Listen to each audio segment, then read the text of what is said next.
Oke, selamat malam semuanya. Malam. Ada beberapa pengumuman aja. Untuk yang Teens, untuk yang GII memang nggak ada flyernya, tapi ada WhatsApp-nya lengkap dengan link pendaftaran. Sudah ada di grup. Kemudian yang Pre-Teens GKI sudah daftar. Mungkin itu aja. Kemarin kita masuk di sesi 10, dorongan semangat.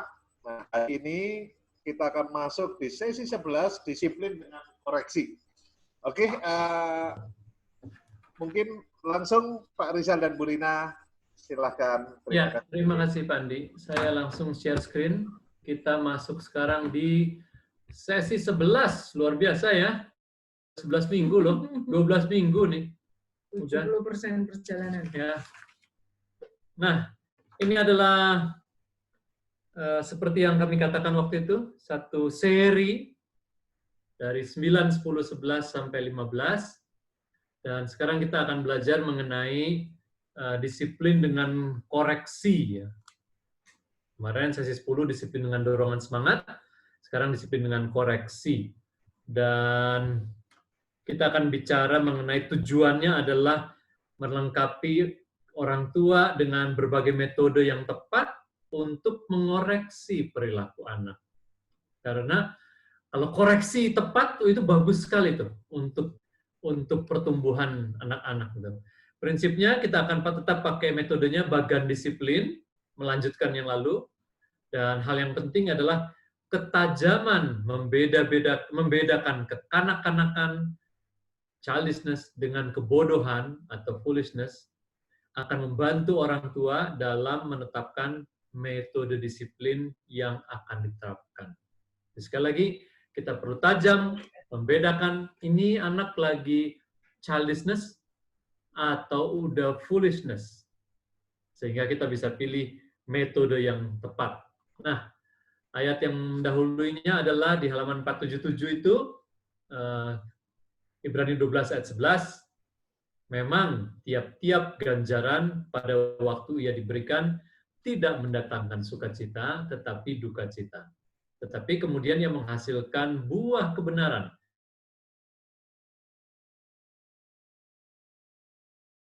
Jadi Tuhan pun waktu memberikan ganjaran kepada kita, mengoreksi kita, kita tidak bersukacita, pasti kita berduka cita.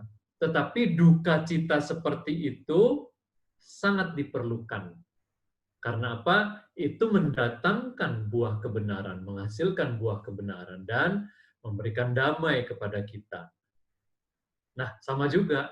Jadi kita harus betul-betul seperti Allah Bapa kepada kita. Kita rela dan mau dan memilih metode-metode koreksi buat anak-anak kita, walaupun itu memberikan duka cita kepada mereka.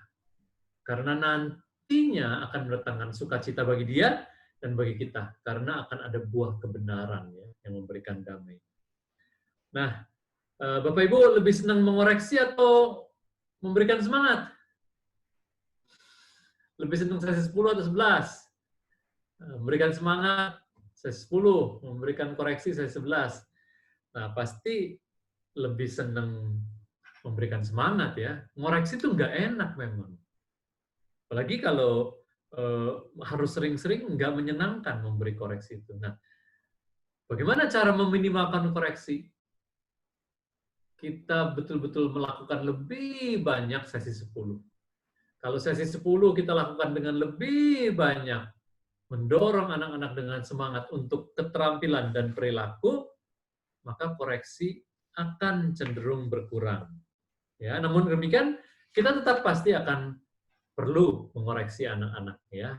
Nah, ini adalah bagian disiplin dari D3 karena yang ungu itu semuanya adalah sesi 10 yang sudah kita bicarakan minggu lalu, Senin lalu, dan sekarang kita akan bicarakan bagian yang biru ini sesi 11 B3 koreksi.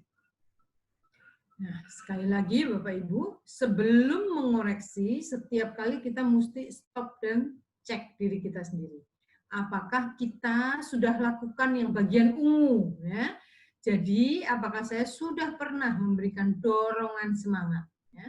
Jangan sampai anak melakukan sesuatu terus langsung kita marahi atau kasih koreksi, gitu ya. Tetapi kita belum pernah membahas dan bagaimana memberikan dorongan semangat, mengingatkan seperti yang kita bahas di sesi yang lalu untuk peringatan verbal, pertanyaan dialog, dan kemudian meneguhkan waktu dia melakukan. Ya.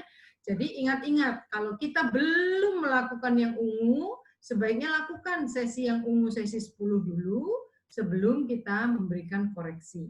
Nah sekarang kita akan membahas, pada akhirnya koreksi masih diperlukan, ya, namanya anak-anak akan ada hal-hal yang akan kita bahas berikut ini.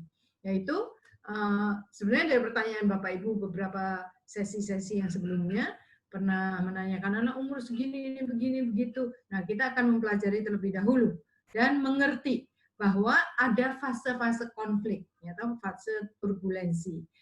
Ada 3 fase konflik. Yang pertama adalah fase yang pertama waktu anak-anak umur 14 sampai 40 bulan. Ya. Ini anak umur 3 tahun, 3 sampai 3,5 tahun. Ini adalah fase konflik pertama karena secara motorik mereka bisa lakukan banyak hal, mereka bisa ngomong, bisa ini, bisa mengulang apa yang dikatakan kakaknya, orang tuanya, tetapi mereka belum secara komprehensif bisa mengerti satu instruksi atau satu peraturan. Oleh sebab itu dikenal sebagai anak bawang pada fase ini. Fase konflik yang kedua adalah dari umur 10 sampai 12, ya. Karena pada masa ini mereka secara pengetahuan, secara kognitif mereka berkembang secara pesat sehingga mereka bisa menganalisa dan bisa menjawab, ya. Istilahnya banyak orang tua yang bilang, kok sekarang dulu waktu kecil gampang ya, sekarang kalau dikasih tahu selalu jawab. Saya ngomong 2 kalimat, anak-anak itu jawabnya banyak gitu ya. Mereka kalau istilah Pak Rizal suka ngomongnya, ini anak-anak umur segini soto ya kan, sok tahu gitu. Karena mereka suka jawab panjang-panjang gitu. Nah, kalau kita mengenali fase konflik ini, maka kita akan bisa mendampingi, nggak langsung mengoreksi, selalu mengoreksi karena kita memahami fase konflik ini. Fase konflik berikutnya, yang ketiga dan yang terakhir adalah waktu umur 19 sampai 21. Karena pada umur ini anak-anak pada umumnya mereka banyak sekali meluangkan waktu di luar rumah karena ini umur kuliah, berorganisasi dengan banyak aktivitas, ada banyak konflik, ada banyak tantangan. Nah, di situ ada fase konflik yang ketiga, ya. Jadi tujuannya kita memahami fase konflik ini adalah supaya kita tahu kalau anak kita lagi di umur ini, oh itu sebabnya kok kayaknya minggu lalu baru beres satu hal, sekarang ada hal yang baru lagi. Nah, jadi kalau kita memahami, maka kita bisa lebih mengimbangi antara koreksi dan pendampingan, antara koreksi dan pendampingan dan dorongan semangat. Dan juga begini ya, itu kan dari sisi anak tadi ya, fase-fase ini kan, dia punya nalar dan segala macam tadi dijelaskan. Tapi banyak terjadi konflik karena orang tua justru tidak menerapkan metode yang cocok buat umur-umur tersebut. Begitu ya. Waktu anak-anak udah umur 10, 12, orang tua tetap pakai metode untuk anak-anak umur 8, 6, 5. Ya, anaknya jadi bete. Waktu dia udah mau dewasa, 19, 21, orang tua tetap mengawasi dengan ketat pakai umur 13 gitu ya. Itu jadi konfliknya jadi besar sekali. Artinya, anak bertumbuh pesat, orang tuanya mandek gitu loh, nggak bertumbuh. Oleh sebab itu kita harus belajar menjadi orang tua untuk di umur tersebut. Jadi itu akan berkurang konfliknya karena tadi dikatakan, kita memahami. Ya, masa transisi ya. Saya suka bahas di umur-umur 10-12, anak-anak mulai meninggalkan boneka-bonekanya, stiker-stikernya, mainan-mainannya. Bahkan kalau baju, jeans dulu waktu masih kecil ada tempelan, apa itu namanya, aplikasi ya. Nah, mulai minta anak, bisa nggak ini didedel, dibuang aja. Mereka udah nggak mau ya. Malu dia. Ya, ini umur-umur cari baju di anak-anak udah nggak muat, cari di dewasa kegedean gitu ya. Terus sebab kagok begitu. Nah, jadi sesudah memahami fase konflik ini, maka Bagaimana kita mengoreksi? Mengoreksi kita perlu memahami prinsip-prinsip spesifik dalam hal mengoreksi. Yang pertama, prinsip koleksi itu sangat bergantung kepada ada tidaknya motif jahat dalam tanda kutip atau kesengajaan. Ya. Jadi kalau di anak-anak itu ada, sampai anak-anak sudah remaja pun, ada hal-hal yang mereka lakukan yang nggak ada motif gitu ya. Seperti tidak sengaja. Jadi tidak ada niatan untuk melakukan sesuatu, tetapi ada kejadian, ada insiden. Ya. Jadi yang kedua adalah, waktu kita membuat penilaian atas tindakan-tindakan anak kita, maka kita harusnya bertanya, apa dia melakukan hal ini sengaja atau enggak ya? Ada itikat sesuatu, ada motif di dalam hatinya, ada atau enggak gitu ya? Ada ini pure kesalahan anak-anak gitu, atau ada niatan untuk melakukan sesuatu. Nah, apa sih sesuatu yang enggak sengaja gitu? Apa ya namanya anak-anak kan? Nah, kalau sengaja itu adalah yang instruksi yang sudah dikasih tahu, terus dia sengaja nggak mau, biarin aja. Nah, itu jelas-jelas secara frontal. Tetapi yang nggak sengaja bisa aja, contohnya kalau di kita ya, kita bawa buku, terus keluar, ada orang yang mau masuk, terus kesenggol, bukunya jatuh. Ya, sehingga itu adalah, aduh sorry, nggak sengaja. Atau kita buka pintu, baliknya ada orangnya kejedot. Nah, itu adalah hal-hal yang kita nggak punya motif. Ya nggak sengaja begitu, dan biasanya orang secara refleks akan cepat sekali untuk aduh minta maaf, aduh sorry ya nggak sengaja, dan bahkan orang nggak bilang nggak sengaja pun kita tahu bahwa itu nggak ada niatan, hanya satu ketidaksengajaan. Oleh sebab itu, jadi sebelum mengoreksi kita mesti bisa melihat apakah, yaitu isiannya di B4 ya, yang koreksi yang bagian atas adalah kekanak-kanakan ya. Simbolnya, kalau kekanak-kanakan kita apain? Nah, kita akan lakukan C1. C ini singkatan behavior yang kekanak-kanakan, maka kita bertindak dengan C1. Childishness yang pertama adalah kasih nasihat. Ya. Nah, definisi kekanak-kanakan itu tadi innocence, immature, ya, belum kepikir, dia polos gitu kan. Itu adalah kekanak-kanakan. Nah, saya pernah kasih contoh kayak yang di sesi sebelumnya. Bagaimana anak kami kan suka ikan ya, ikan kolam gitu. Nah, jadi kalau saya ke pasar atau ini pas lihat ikan, bagus saya beliin. Nah, biasanya beli ikan kan di plastik ya, di plastik gitu kan. Nah, sampai rumah, nah dia mau masukin, tapi plastiknya dipegang di atasnya terus digunting di bawahnya.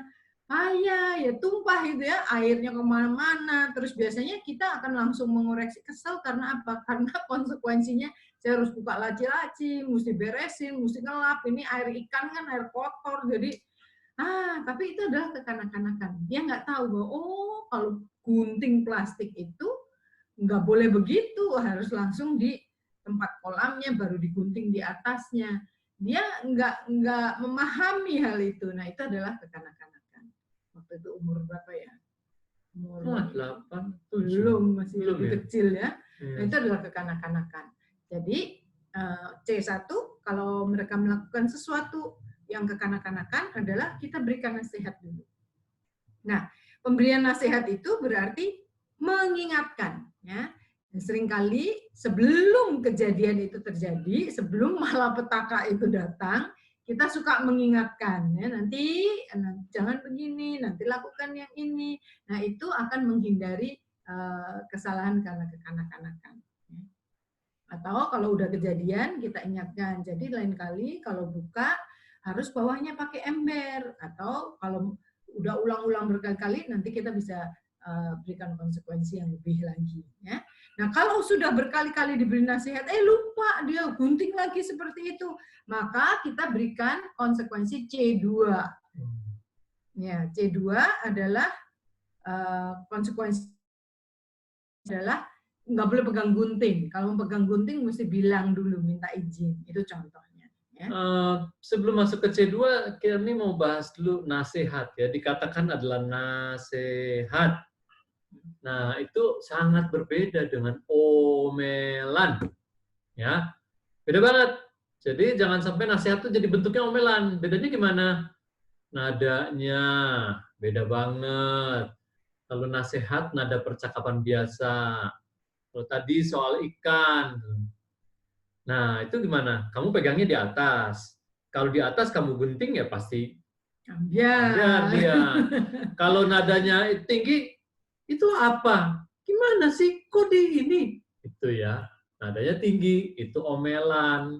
Kedua, intonasinya. Beda itu. Kalau nasihat datar, malah lembut. Kalau omelan sinis, keledek. Gimana sih? Kan udah dibilangin kemarin. Masih lagi digunting di situ. Itu omelan. Nomor 3, kecepatannya. Ini mesti pakai kecepatan cara solo barangkali ya. Hati-hati. Jangan pakai ya. kecepatan cara Medan. Karena kalau nasihat itu normal. Ya. Tapi kalau omelan tuh tinggi kecepatannya. Ayo, udah jangan gitu lagi. Gini apa gitu tuh. Ya. Nah, keempat, panjangnya. Tuh. Kalau nasihat nggak panjang lebar, seperti dialog juga. Kalau omelan tuh panjang melebar dari ikan ke mana nanti soal apa lagi meluas, hal-hal lain juga dibahas, ya. Tuh lihat tuh, jadi basah semua nih sendok garpunya. Jadi harus dicuci semua sekarang, kotor, jadi repot. Itu omelan melebar kemana-mana. Kelima adalah emosinya. Kalau nasihat itu adalah tanpa emosi negatif, kalau omelan penuh emosi, bentakan, teriakan. Nah, kami selalu mengingatkan ya keluarga-keluarga Kristen, salah satu tanda kasih adalah mesti berkurang omelan. Mesti. Kalau masih banyak omelan, ayo banyak PR itu ya. Jadi tolong ini kami khususkan di pembahasan ini. Nah, sekarang kita masuk ke C2. Apa itu nasihat? Ya, jadi kalau kita sudah memberi nasihat dan masih terjadi, maka kita berikan koreksi C2. Childishness yang kedua adalah konsekuensi terkait. Jadi misalnya terjadi lagi, terjadi kali kedua, kali ketiga, maka kita perlu berikan konsekuensi yang terkait. Konsekuensi terkaitnya seperti apa? Bisa berupa milik. Kalau tadi masalah gunting berarti gunting simpan. Nggak boleh gunting sendiri. Kalau mau pakai gunting mesti bilang, ya, mesti sama-sama sama mami ajarin. Kalau yang kedua adalah konsekuensi terkaitnya adalah hak istimewa. Hak istimewa C4 misalkan kita misalnya sepeda ya, anak-anak kan sering kalau sore main sepeda, terus dia selalu lupa, nggak sengaja dia sepedanya diabrukin di luar aja nggak dimasukin gitu, nggak sampai hilang sih, gitu, kalau sampai hilang, tapi terus kehujanan gitu ya, terus apanya basah. Nah, kita beri nasihat, kalau terus nanti dia lupa lagi, ditinggal lagi di depan, maka hak istimewanya untuk main sepeda sore hari, nah kita hilangkan misalkan selama 3 hari. Okay? Tujuannya adalah untuk menolong mereka ingat bahwa waktu hak istimewa itu dihilangkan, maka waktu sore dia, oh iya aku nggak bisa main sepeda, nggak boleh nih, sepedanya dikunci sama mami. Kenapa? Karena aku lupa terus, aku tinggalin di luar. Jadi waktu hak istimewa itu dicabut, itu akan menolong anak bahwa oh iya aku nggak boleh, kenapa? Karena aku lupa, aku selalu tinggalin di luar. Itu nggak sengaja, dia biarin aja, nggak ada sengaja misalkan biarin aja biar mbak yang masukin gitu. Oh enggak ada, dia ya lupa aja, anak yang tipe sanguin, tipe rame, ada teman-temannya masuk, dia haus, dia udah ingin cepat untuk melakukan sesuatu yang lain. Jadi konsekuensi terkait yang berkaitan dengan childishness, yang kekanak-kanakan, hak milik, hak istimewa, dan yang C5 konsekuensi terkait yang ketiga adalah tanggung jawab pribadi. Jadi kalau ada hal-hal yang nggak sengaja tiba-tiba jadi krompiang atau ada hal yang rusak, maka kita bisa memberikan tanggung jawab pribadi. Misalkan dia bantu ikut kita untuk betulkan barang yang rusak itu. Apakah itu lampu yang pecah, betulin sesuatu yang jadi rusak karena dia nggak sengaja, gitu ya. Jadi tanggung jawab pribadi itu bisa berupa keikutsertaan dia untuk kita memperbaiki hal itu. Yang lebih sederhana lagi misalnya adalah ada yang pecah, piring atau perhiasan atau apa. ya jangan langsung semuanya itu dilakukan oleh kita atau oleh Mbak. Ya, ikut. Nah, dia dia ambil pengkinya atau dia ambil koran bekas untuk nampung. Nanti kalau dibungkus dia yang buang. Itu adalah konsekuensi yang terkait di situ. Tanggung jawab ya. Berupa tanggung jawab pribadi. Jadi jangan, ya udah deh naik aja ke atas, nanti mami sapu semua, beresin semua. Gitu ya. Nah itu adalah tanggung jawab pribadi. Atau kalau mereka antar kakak adik, terus dia pinjem mainan kakaknya, terus rusak, atau pinjem krayonnya terus patah atau apa. Nah, tanggung jawab pribadi, anak-anak suka terus mereka tukerin sama mainan dia. Aku tukerin sama yang ini ya, soalnya yang tadi aku jatuhin yang itu rusak. Gitu ya. Mainan milik mereka sendiri, tapi kan ada mainan yang milik masing-masing yang mereka bisa gantiin ke saudaranya karena dia nggak sengaja dia merusakkan mainan kakaknya atau adiknya. Ya, jadi tolong orang tua ya untuk betul-betul memberikan konsekuensi karena dia belajar tentang kehidupan di situ. Nantinya dia akan mengalami seperti itu di masyarakat. Kalau orang tua selalu menjauhkan konsekuensi, menjagai anak gitu ya, apalagi anak tunggal nih banyak gitu ya. Pokoknya nih pangeran, harapan bangsa, pembawa marga. Sehingga kalau melakukan kesalahan ya udah pokoknya semua diberesin oleh orang tua. Nah, anak jadi nggak matang atau anak nggak jadi matang. Karena selalu ada bantal untuk penyelamat begitu ya. Contoh lagi satu tanggung jawab pribadi ya. Kami sore ada satu waktu kami les gambar bareng-bareng dengan satu keluarga, dua keluarga. Sesudah selesai les gambar, terus mereka main sepeda keliling. Ya. Nah, waktu datang ke rumah kami udah bawa sepeda atau bawa sepatu roda, begitu ya. Terus suatu saat mereka nabrak mobil orang. Nyenggol, bukan nabrak lah, mobil berhenti, tapi mungkin anak-anak ngeremnya kurang pas, jadi ngeduk kena belakang. Ya nggak sampai penyok sih, namanya juga cuma kena spakbor belakangnya ya. Tapi kan duk gitu loh, mereka juga kaget gitu ya. Tapi terus kan akan minta maaf nih ceritanya. Nah, yang minta maaf bisa jadi kita orang tuanya langsung minta maaf. Tetapi tanggung jawab pribadi kita bisa gandeng anaknya untuk ikut. Lalu kita kasih kalimat pembuka, terus anak kita kasih kesempatan. Ya Om, aku tadi nggak sengaja, aku tabrakin ininya, minta maaf. Nah itu adalah bentuk tanggung jawab pribadi. Jadi melibatkan anak untuk ikut prosesnya.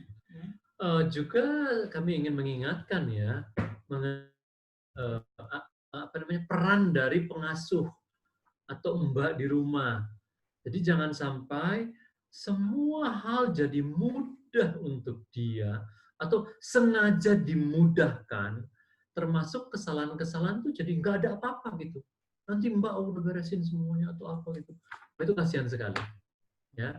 Nah sampai sini silakan kalau ada pertanyaan dulu ya.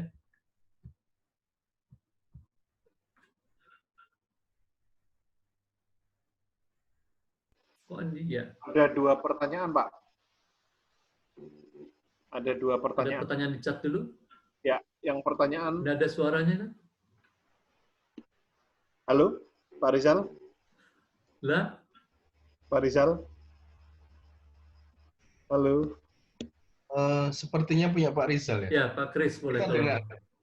Ya, kita dengar suara dari Pak Andi. Pak Kris, tolong dibacain ya Pak Kris. Pak Kris? Ya, pertanyaannya yang mana Pak Andi? Kita lihat satunya. Iya, boleh. Ada pertanyaan yang lebih terkait ya. Bila perihal konsekuensi, misalkan gelas jatuh dan minta bantu bersihkan, dan anak malah nangis atau tidak mau, gimana? Iya. Ya. Mungkin. Terbayang itu begitu. Ya, kebayang. Karena kalau sesuatu yang cukup ibaratnya itu sesuatu yang terjadi pertama gitu ya. Dianya kaget gitu. Pengalaman pertama lah dia memecahkan sesuatu atau ada hal-hal yang dia shock terus anak-anak jadi nangis gitu. Ya kalau dia nangis maka ya jangan dipaksa untuk ikut ambil bagian. Justru kita tenangkan dulu. Biasanya mereka nangis itu karena kaget kali pertama gitu ya. Apakah itu kejadian yang kesetrum kayak atau ketarik terus ini kelompiang dia kaget gitu ya. Jadi ada faktor shock yang membuat mereka jadi terus nangis gitu karena mereka kaget. Nah, kalau hal-hal seperti itu tentunya kita nggak libatkan mereka langsung, tapi bisa berupa nasihat. Ya. Jadi C1, C2, C3, C4 tadi itu adalah hanya pilihan. Nggak selalu harus diterapkan begitu. Awalnya, ingat yang pertama tadi kalau ke kanak-kanakan, memberi nasihat dulu. Dan biasanya yang akan nangis itu adalah karena itu pertama kali kejadian seperti itu. Atau dia ada tipe anak yang karena takut lebih gampang menangis, atau anak-anak yang lembut jadi udah memecahkan punya kakaknya apa dia udah nangis duluan. Nah kalau untuk anak-anak seperti itu dan nasihat bekerja cukup bahwa dia jadi dia lebih hati-hati. Tapi kalau yang anak-anak yang lebih tough terus dia lakukan lagi, maka hal itu baru perlu untuk konsekuensi childishness yang berikutnya, yaitu konsekuensi terkait. Jadi kalau tanpa konsekuensi terkait dengan nasihat terus kemudian dia nggak mengulangi atau dia berusaha untuk betul-betul lebih berhati-hati, ya nggak perlu. Tetapi pada perkembangan biasanya akan dari waktu ke waktu akan memerlukan konsekuensi terkait. Iya. Ya. Jadi itu pilihan ya. Pilihan. Kotak-kotak jadi nggak itu harus. Ya. Kita tentukan yang mana, Ya. begitu ya. Seperti anak kami waktu yang ikan yang pertama dia nggak nangis, tapi saya juga nggak kasih konsekuensi milik maupun hak istimewa atau tanggung jawab pribadi karena apa? Karena itu kali pertama dan saya memilih untuk memberi nasihat. Ada banyak kali untuk anak remaja pun kita bisa terjadi dia waktu belajar naik mobil atau apa pertama kali salah nyerempet, ya pasti saya nggak kasih konsekuensi terkait maupun tanggung jawab pribadi maupun konsekuensi milik karena apa? Karena itu kali pertama dan semua pasti akan pernah mengalami hal itu. Jadi hanya diberikan nasihat. Jadi C1, C2, C3, C4 itu adalah pilihan mana yang efek. Ya, pertanyaan berikutnya. Oke, saya bacakan ya Pak Rizal. Pak Rizal dan Bu Rina tadi dikatakan tentang fase 1, 14 sampai 40 bulan, lalu fase kedua 10 sampai 12 tahun. Bagaimana menerapkan konsekuensi pada pasangan yang pelupa? Konsekuensi pada pasangan yang pelupa. Ini ke anak kan, ditanyakan kepada pasangan. Kalau pasangan kasih konsekuensi apa? Nah, pasti ini pelajarannya ini kan buat anak-anak ya.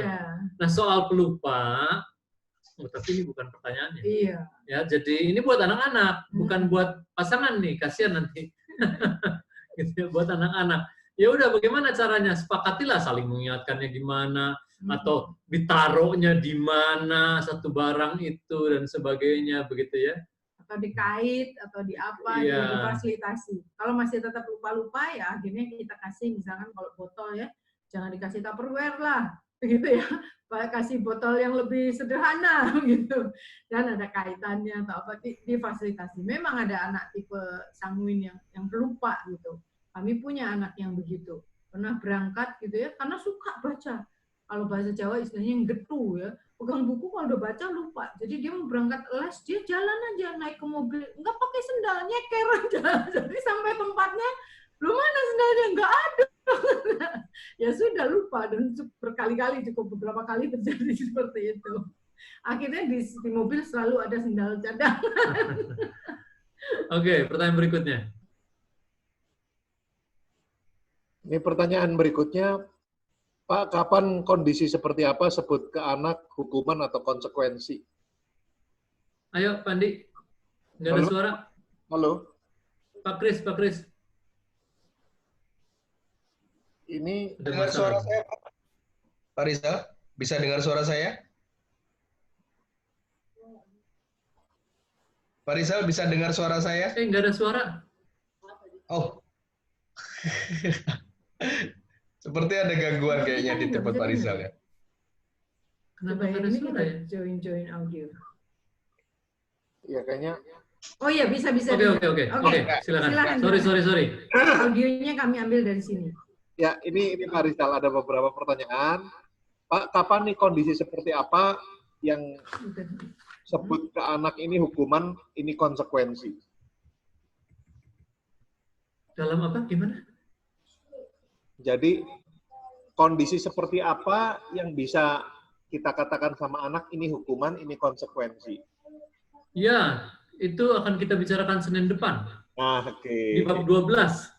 Bab 12 judulnya adalah konsekuensi dan hukuman. Jadi sabar ya, Bu. Jadi akan jelas di situ. Ini kalau ada anak yang nggak mau pipis di toilet, jadinya kena kasur dan lainnya. Jadi boleh nggak kita bersihkan dia pakai air dingin? Soalnya anak ini nggak suka air dingin. Boleh apa? Jadi anaknya nggak suka pipis di toilet, Pak. Iya, pertanyaannya boleh apa jadi? Jadi terus dibersihkan pakai air dingin. Jadi mungkin anaknya dibersihkan dengan pakai air dingin. Anaknya kan nggak suka pakai air dingin. Dia nggak nyaman. Gimana tuh? Konsekuensi nggak?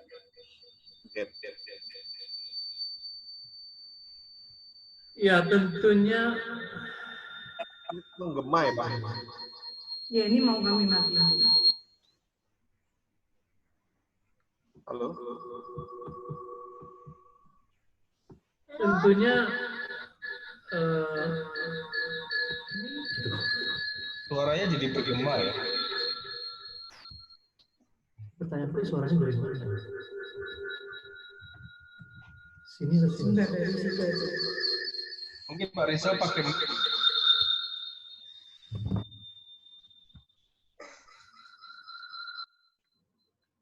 ya, sudah berhenti. Masih. Okay. Ya, oke. Tentunya kalau ini jadi soal ngompol ya, iya kan? Jadi dia pipisnya di kasur gitu ya. Kalau pipis di kasur kan repot ya kalau sering-sering, walaupun anak kami nomor 2 tuh waktu umur 2, 3 itu waduh, kalau ngompol banyak yang luar biasa aduh. Kalau paling repotnya tuh kalau itu hidup di hotel. Waduh, itu berapa kali ya. Nah tentunya kalau anaknya nggak bisa dicuci pakai air dingin, bagaimana caranya kita mesti menyiapkan termos agar dia bisa dikasih gitu.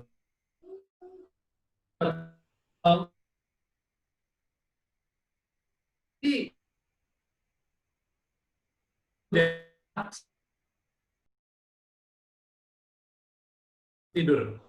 Paksanya tuh artinya ya didudukan di pispot atau di toilet. Didudukan terus sampai dia betul-betul pipis, baru berangkat tidur. Gitu. Cucinya tadi dia berarti sampunya pakai air dingin. Kalau dia emang nggak dingin ya. Mungkin bisa nggak itu jadi konsekuensi gitu, Pak? Sebelum ngompol ya kita Sebentar ya, masalah ini punya kami. Nah, itu udah mute ya. Oke, silakan Mbak Andi. menggema masih, Bu. Iya. Ini gimana sih matiin volume itu kan? Udah mati. Ini gempa.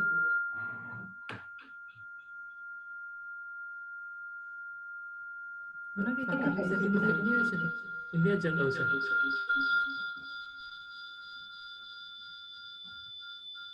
Atau Ya, sementara coba. Oke. Karena kita nggak bisa dengar dia, gitu loh. Makanya pakai ini. Matiin aja sudah. Ini dengar nggak, Pak? Ini matiin. Sebentar ya. Coba tes. Halo, Pak Rizal? Halo? Halo? Bisa dengar suaranya, Pak?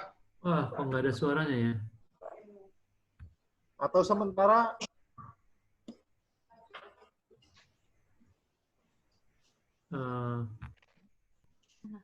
tes lagi coba. Volumenya kurang besar, Pak.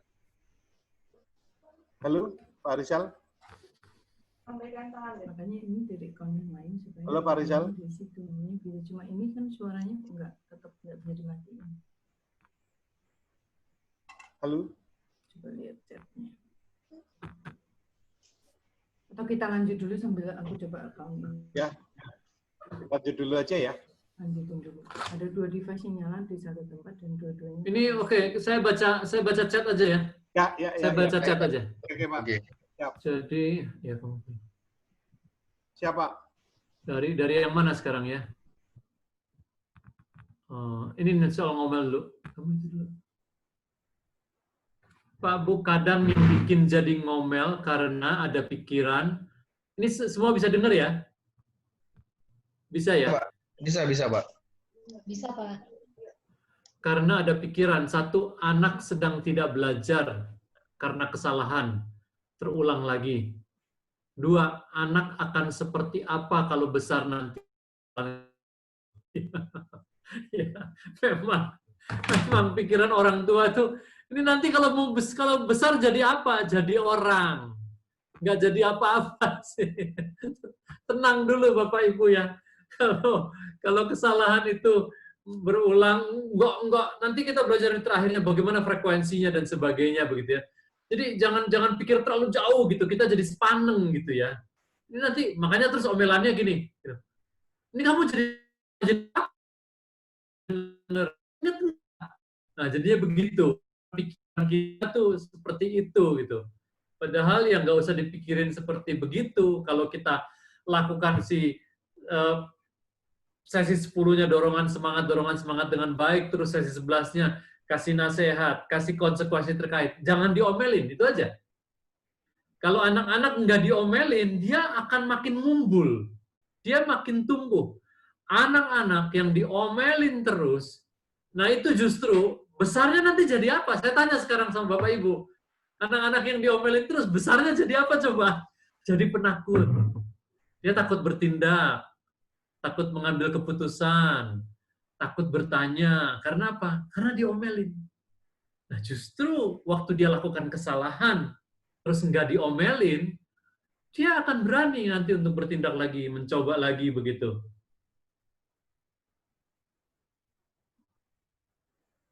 Tapi saya di sini nggak ada Zoom. Di HP ini nggak ada Zoom.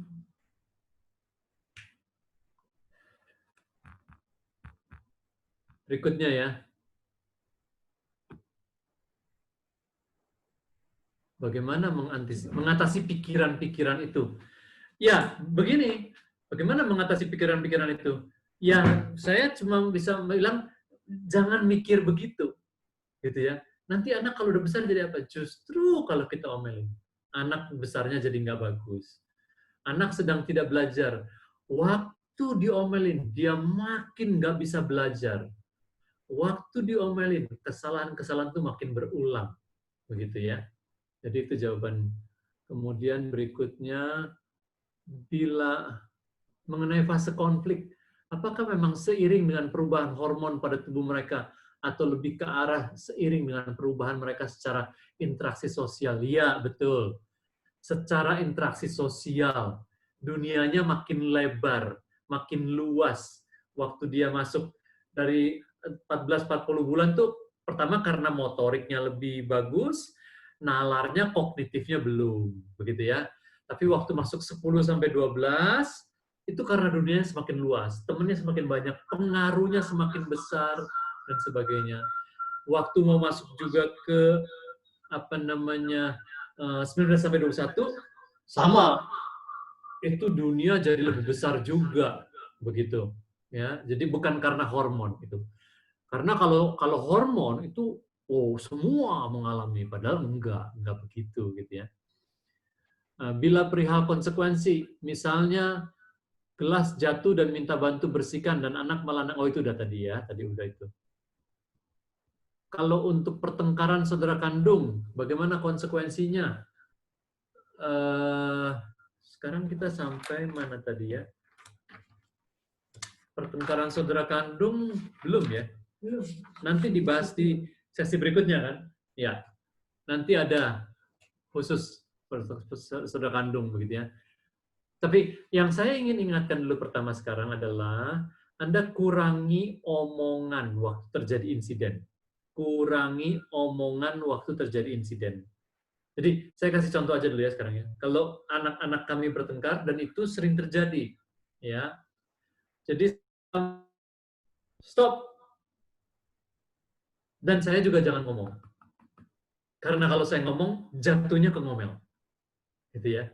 Stop. Tapi udah dikasih tahu waktu non-conflict time bahwa kalau nanti kamu bertengkar, ayah atau bunda hanya akan lakukan ini dan kamu harus langsung nanti konsekuensinya dipisahkan ke tempat yang berbeda. Tapi tanpa kita ngomong, itu akan sangat menekan omelan.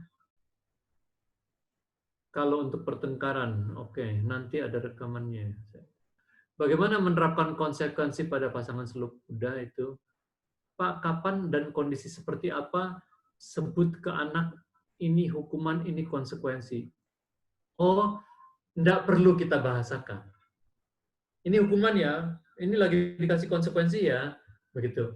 Tapi dia udah tahu kalau ini ada hukuman ini, kalau begini kesalahannya ada konsekuensi begitu. Nanti kita belajar di sesi 12 dan 13 itu. Tapi dia nggak usah perlu tahu definisinya, apakah itu hukuman, apakah itu konsekuensi.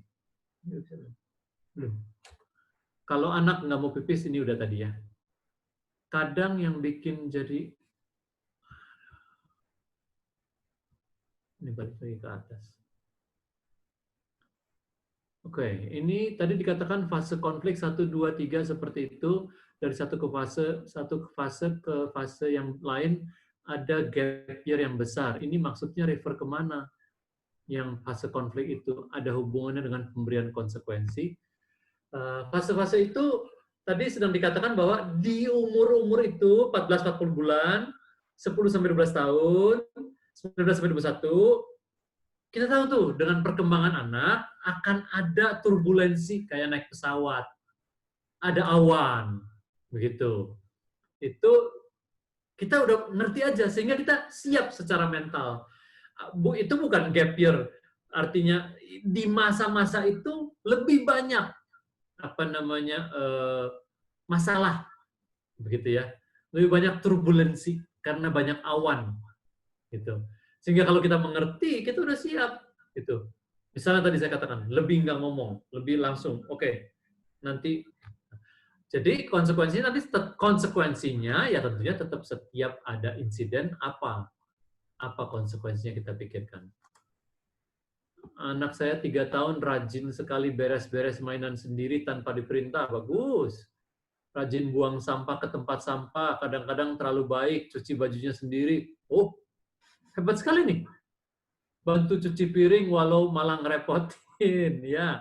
Tapi belakangan kok jadi agak malas ya, kalau tidak diperintah atau diingatkan. Apakah saya perlu tetap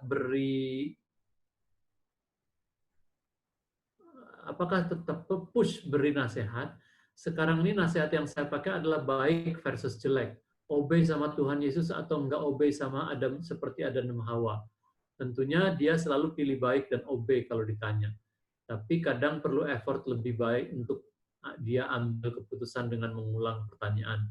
Which is nggak boleh mengulang. Oh, anak 3 tahun. Ya, kalau anak umur 3 tahun sih biasanya dia ikut-ikut ya, mami kerjain apa, dia ikut. Seperti yang dikatakan kalau anak bawang, apa yang dipegang orang, dia kepingin.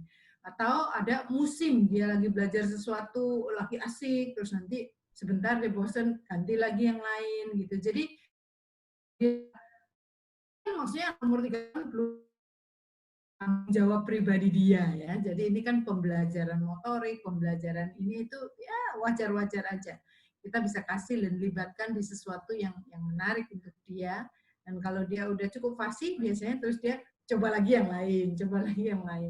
Jadi bukan sesuatu yang seperti tanggung jawab pribadi atau dia nggak melakukan tanggung jawabnya. Tapi ini anak umur 3 ya, masih ikut-ikut lah. Jadi gini, bukan artinya dia kinerjanya lagi turun, gitu loh, bukan. Justru wajar nih yang sekarang. Yang tadi waktu dia seperti rajin dia lagi copy namanya, lagi imitate. Dia senang imitate, senang. Terus waktu jadi nggak mengerjakan itu, inilah yang wajarnya yang begini begitu. Nah, soal taat atau enggak, lagi dari yang sesi 9 gitu kan ya, boleh saja menggunakan kalimat begitu, tetapi bukan untuk menakut-nakuti, gitu ya. Jadi, ayo taat sama Tuhan enggak, gitu. Itu bukan gitu aja pokoknya. Kamu mau taat sama Tuhan atau pada waktu non konflik selalu begitu kan, yang lebih bisa masuk begitu. Tapi betul, tetap Anda jangan mengulang-ulang, itu betul sekali. Kalau jangan mengulang kan itu instruksi ya. Kalau ini kan anak-anak main-main, jadi ikut-ikutan gitu. Jadi bukan terhadap instruksi, tentunya bukan ketidaktaatan. Oh iya, iya. Mungkin kita lanjutkan dulu ya. Masih ada lagi. Salah satu anak kami usia 14 tahun mudah minta maaf kalau melakukan kesalahan. Misalnya secara tidak sengaja menginjak kaki, tapi ekspresi dan intonasinya sangat datar, seperti tanpa penjelasan sama sekali. Jadi sepertinya minta maafnya hanya formalitas, karena setelah itu malah ketawa-ketawa. Bagaimana cara mengubahnya? Bapak Ibu, pertanyaan-pertanyaan seperti ini ya, kalau kita mengharapkan kok anak saya kok kalem-kalem aja, kok nggak menunjukkan gimana gitu ya. Sebetulnya ini adalah kembali lagi kalau ke sesi-sesi yang sebelumnya adalah kalau anak-anak kita tidak menunjukkan kesungguhan gitu ya, berarti mungkin memang kita belum mengajarkan gitu ya. Jadi ada anak-anak yang kayaknya dia jatuhin sesuatu kok nggak rasa gimana-gimana. Mungkin kita di sesi 5 ya, mengisi hati nurani anak itu tuh. Bahwa dia menghormati milik orang lain, kalau mecahin milik orang lain. Ada orang yang kalau mecahin dia tenang-tenang aja, nggak rasa gimana-gimana. Atau kalau dia nyalip antrean, dia nggak apa-apa. Atau kalau kejadian-kejadian, misalnya kita dulu ya, kalau kita ke mall, terus ada orang buru-buru, terus kita pencetin liftnya untuk tetap terbuka supaya dia masuk. Habis dia masuk juga dia nggak terima kasih, biasa-biasa aja, gitu kan? Nah kalau hal-hal itu sesuatu yang kebiasaan, manner, nilai, ya mungkin nilai itu belum jadi nilai anak-anak kita atau kita belum mengajarkan, gitu. Nah kalau kita menaruh di rak-rak di hati nuraninya, maka hal itu akan muncul. Jadi kalau sesuatu yang kita harapkan nggak muncul di anak kita, yang pertama kali kita harus pikirkan adalah apakah kita udah melakukan sesi 5, apakah kita sudah memberi dorongan semangat sebelum kita mikir anak ini mau diapain ya. Gitu. Karena kalau nggak ada di tindakan mereka, kita harus cek dulu. Apakah saya sudah pernah mengajarkan? Apakah saya sudah pernah memberikan dorongan semangat? Nah, kalau kita sudah pernah, maka baru nanti kita akan memberikan konsekuensi dan hukuman. Kalau dia terus-menerus dan dengan sengaja, secara frontal, dia bilang, biarin, aku nggak mau, biarin. Nah, itu adalah kebodohan, gitu ya. Tetapi kalau dia belum muncul hal itu, berarti memang belum diajarkan hal itu. Perlu lebih sering untuk atau memang tipe kepribadiannya begitu. Ada anak memang datar kalau ngomong apa-apa. Jadi dia datar di dalam hal ini aja, atau di hal lain juga datar. Cuma kelihatannya nggak cocok sama yang berikutnya, karena katanya sesudah ngomongnya datar, sesudah itu ketawa-ketawa gitu. Karena gini, kalau orang yang datar flekmatis gitu ya. Terus orang kalau yang suka bercandain ketawa-ketawa gitu kan yang lebih sanguin begitu kan.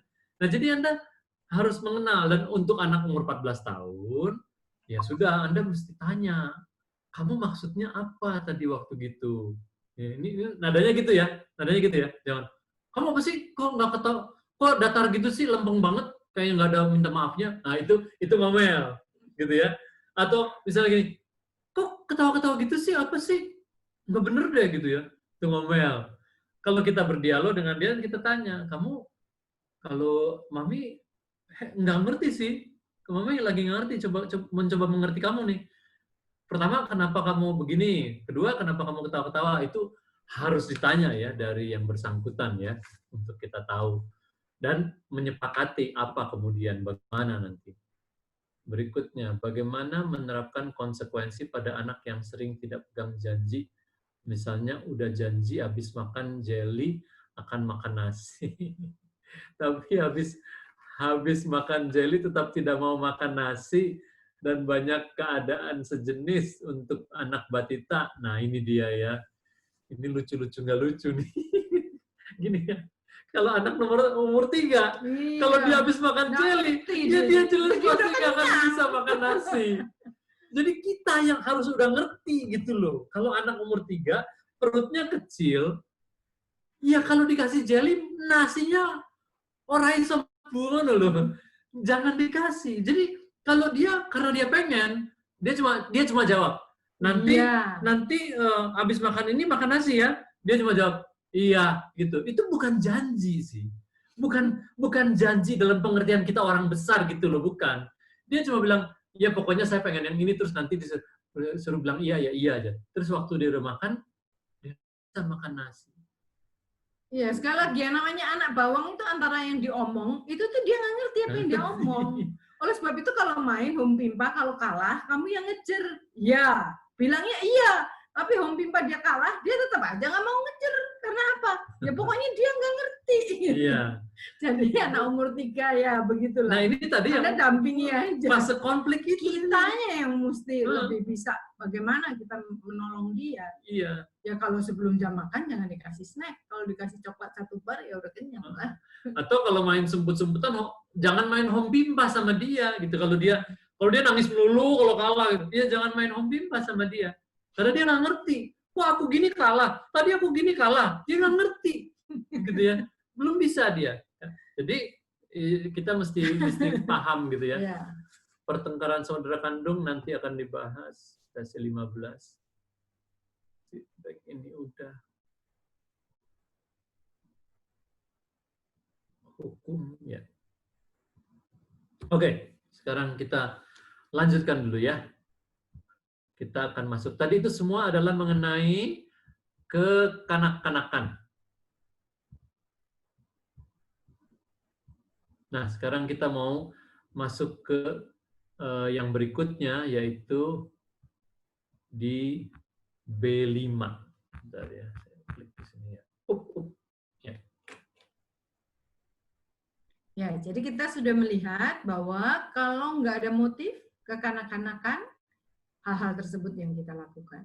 Nah, kalau sudah dikasih nasihat, sudah mengerti, dia tahu gitu ya, bukan anak umur batita ya, anak yang lebih besar dan dia sudah mengerti, lalu tetap melakukan, maka kita perlu koreksi. Nah, hal apa yang mereka sudah mengerti, sudah diinstruksikan, itu kita kategorikan behavior yang kelima, yaitu kebodohan. Anak umur batita bisa melakukan kebodohan? Bisa.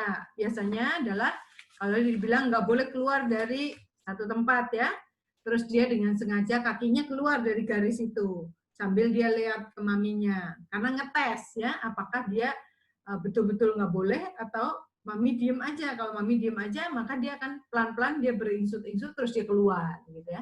Nah itu adalah kebodohan untuk anak umur batita, bisa gitu. Bukan yang kekanak-kanakan tadi. Karena sudah tahu, karena kelihatan gitu bahwa dia lagi coba boleh atau enggak.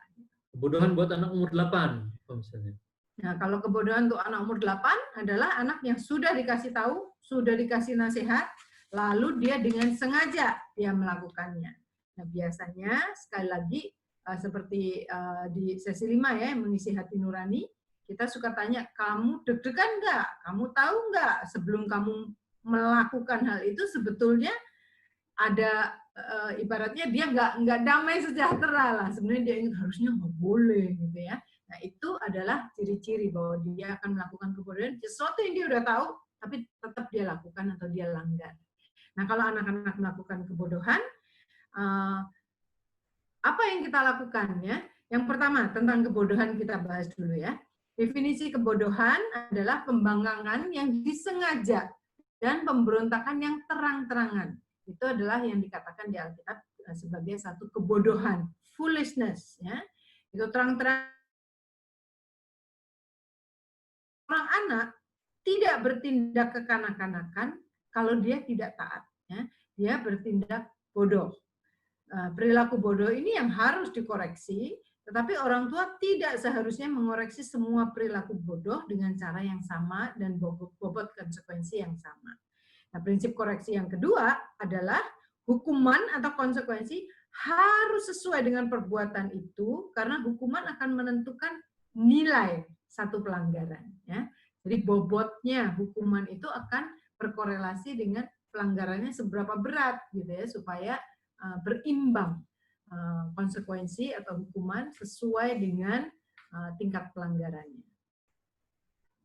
Ya. Yang berikutnya adalah bahwa anak-anak itu akan merasa, ya, perasaan anak mengenai adil atau enggak itu dibentuk dari hukuman, bukan hadiah atau imbalan. Oleh sebab itu, kita sebagai orang tua perlu menyadari ada 2 dampak buruk karena pemberian hukuman. Ya. Yang pertama adalah hukuman yang terlalu ringan. Yang kedua adalah kebalikannya, hukuman yang terlalu berat. Jadi hukuman itu harus berpadanan dengan nilai hal yang dilanggar dan sesuai, berimbang konsekuensi dan hukuman yang cocok, yang efek, yang betul-betul akan membuat dia mengerti dan berbalik dari kebodohannya. Kalau hukuman yang terlalu ringan ya, anak-anak akan berkesimpulan bahwa nggak apa-apa. Jenis kesalahan itu tuh nggak terlalu berat karena hukumannya terlalu ringan. Dia salah ambil kesimpulan jadinya. Sebaliknya, kalau hukuman yang terlalu berat, itu akan menimbulkan rasa diperlakukan tidak adil. Dan seringkali kalau dia sering terus mengalami begitu, dia akan jadi kepahitan. Jadi ini penting sekali untuk menentukan bobot, dan kita itu dengan bagan disiplin itu, kita ditolong, difasilitasi. Pilih yang mana begitu. Yang bagaimana mau seperti apa begitu. Itu harus sepakat. Suami istri betul-betul sepakat begitu ya untuk hal itu. Nah, saya sering sekali untuk waktu ada konsekuensi tanya lagi. Ini di kotak yang mana ya? Waktu ada insiden dengan anak-anak begitu ya. Ini yang mana nih kita nih? Pakai kotak yang mana kita nih? Nah, itu yang kemudian saya jadi oh iya, ini kotak yang ini, dan itu kita sepakat jadinya untuk menerapkan hal yang sama, nggak terlalu ringan, nggak terlalu berat gitu ya.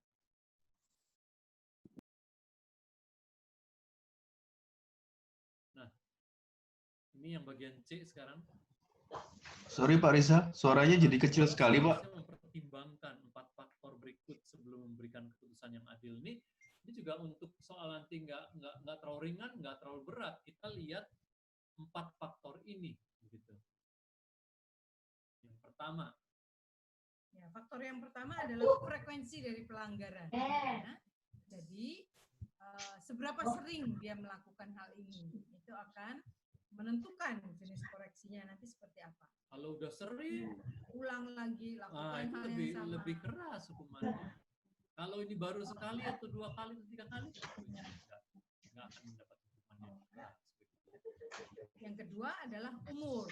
Ya. Usia anak itu akan menentukan, mempertimbangkan faktor ini. Suaranya jadi kecil, Pak. Kebodohan anak umur 3 Sorry, Pak Riza. 4 tentunya beda dengan anak umur 8. Ya. Nanti konsekuensinya tentunya juga berbeda. Jadi misalnya hal yang sama ya, dilakukan oleh anak yang umurnya berbeda, itu beda bobotnya. Misalnya anak umur 4 makan permen atau es krim 2 kali lipat dari yang dibilang yang dibatasi. Dia nggak terlalu ngerti berapa sendok. Tapi anak umur 8 dia udah ngerti. Suaranya mengecil nggak kedengeran, Pak? Kemudian yang suaranya mengecil nggak kedengeran. Perilaku itu sudah menjadi karakteristik anak kita. Jadi karakteristik itu jadi ciri-ciri anak itu yang menjadi tantangan untuk dia. Gitu ya. Jadi kita bisa melihat kalau menggunakan karakteristik. Nggak bisa lah.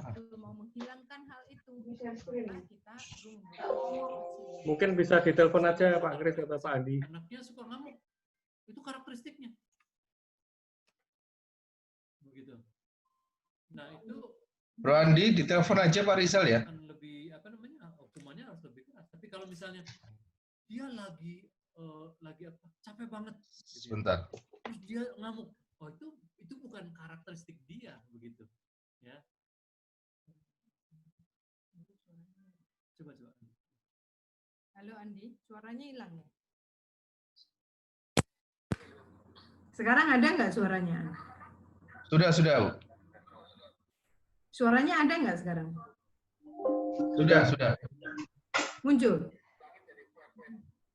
Dari frekuensi. Oke. Ya. Jadi waktu kita mau memberikan koreksi kepada anak-anak, konsekuensi, ada beberapa hal yang kita harus pertimbangkan. Ya. Jadi ada 4 hal yang kita perlu pertimbangkan, yaitu yang pertama adalah frekuensi.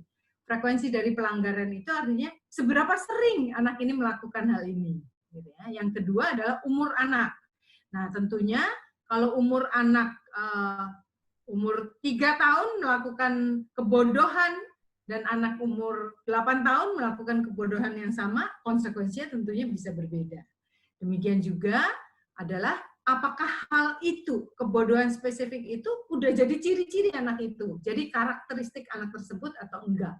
Kalau udah menjadi karakteristik, misalkan dia, apa tadi contoh yang kebodohan yang dikatakan, apakah dia ngamuan gitu ya, selalu sebentar gampang marah. Nah itu kalau menjadi karakteristik, maka kita perlu berikan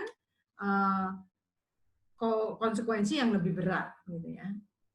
Dan yang keempat adalah konteks. Jadi konteks kejadiannya seperti apa. Nah, itu akan menentukan juga ya.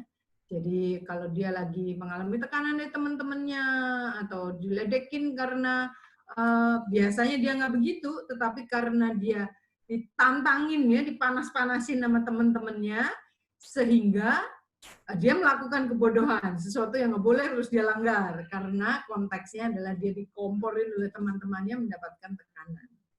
Tapi kalau tanpa tekanan terus dia ngamuk, itu harus lebih keras jadi konsekuensinya ya.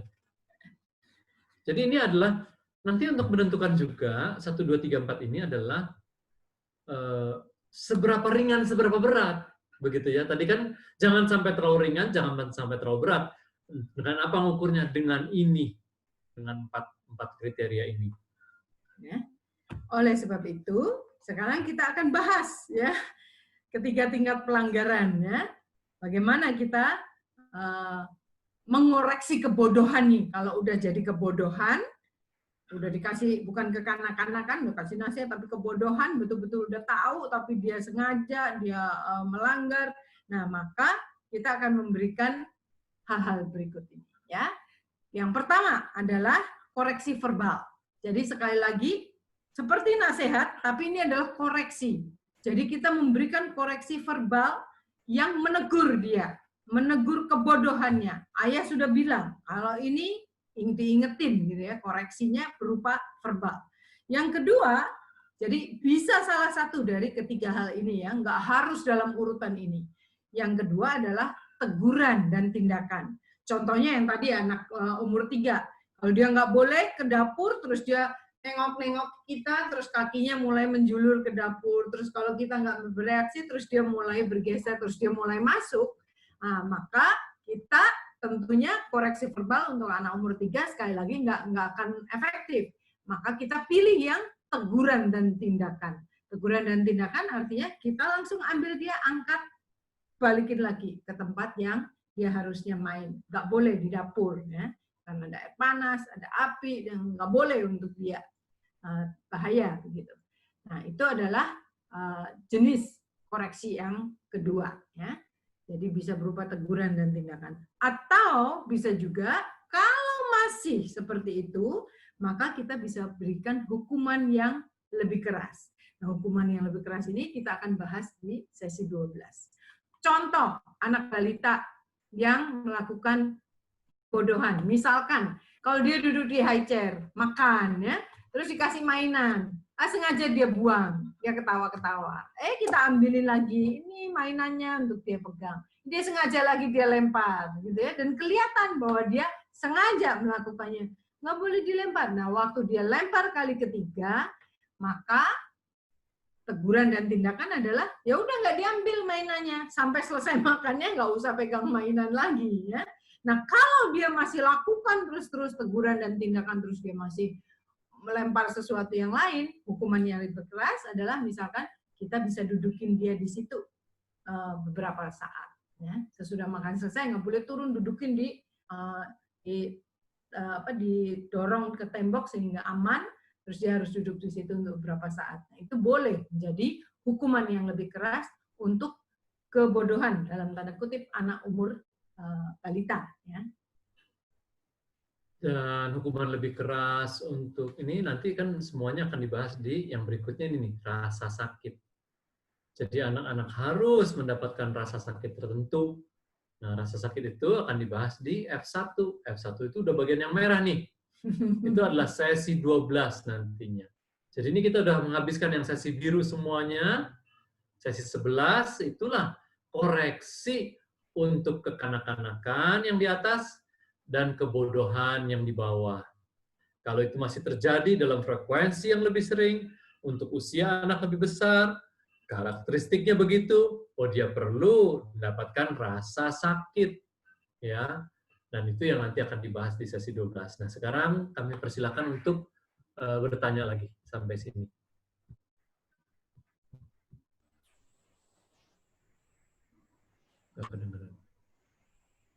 Halo Pak Rizal, apakah terdengar suara saya? Sebentar ya, kami punya masalah ini, jadi harus menyalakan.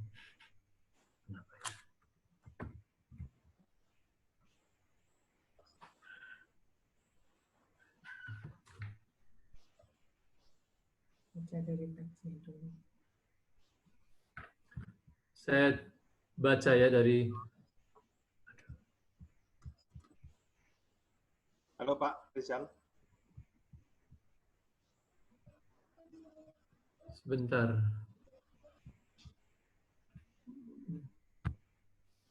Kita mulai dari mana ya? Bertengkar, berebut dengan kakaknya.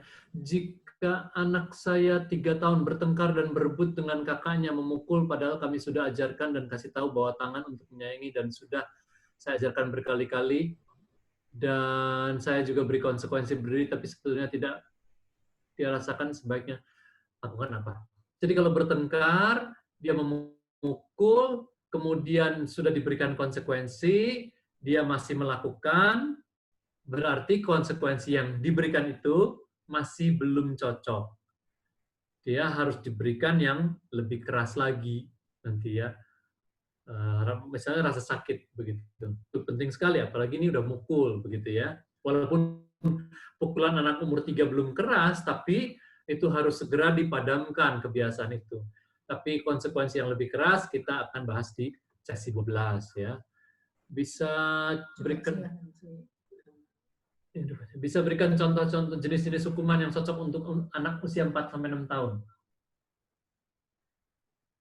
Untuk kebodohannya, pertanyaannya. Iya, jenis-jenis hukuman yang cocok untuk anak usia 4-6 tahun. Bapak Ibu yang mengenal anak-anak ya, prinsipnya konsekuensi atau hukuman ini harus yang ngefek, yang menimbulkan efek jera sehingga dia tidak mengulangi. Nah, apa jenisnya tentunya berbeda-beda. Kita yang kenal anak kita, gitu ya. Jadi apa yang bekerja untuk anak kita belum tentu bekerja untuk kakaknya atau adiknya.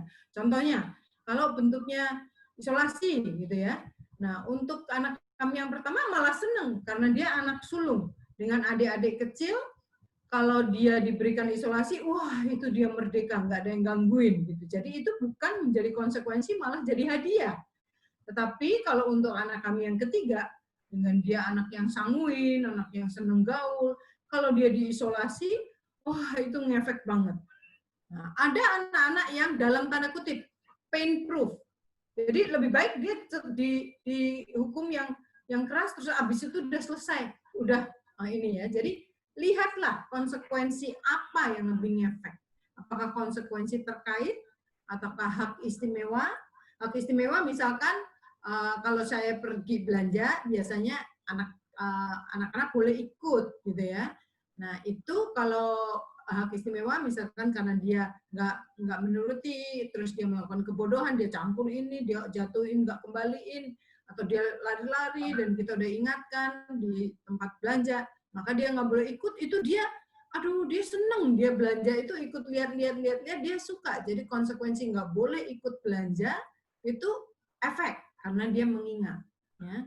Atau hak milik tadi yang sepeda nggak boleh main. Nah kalau untuk anak yang seneng gaul setiap sore ngumpul sama teman-teman kompleks 3 hari nggak naik sepeda itu, wah itu buat dia sangat-sangat ini ya berat gitu.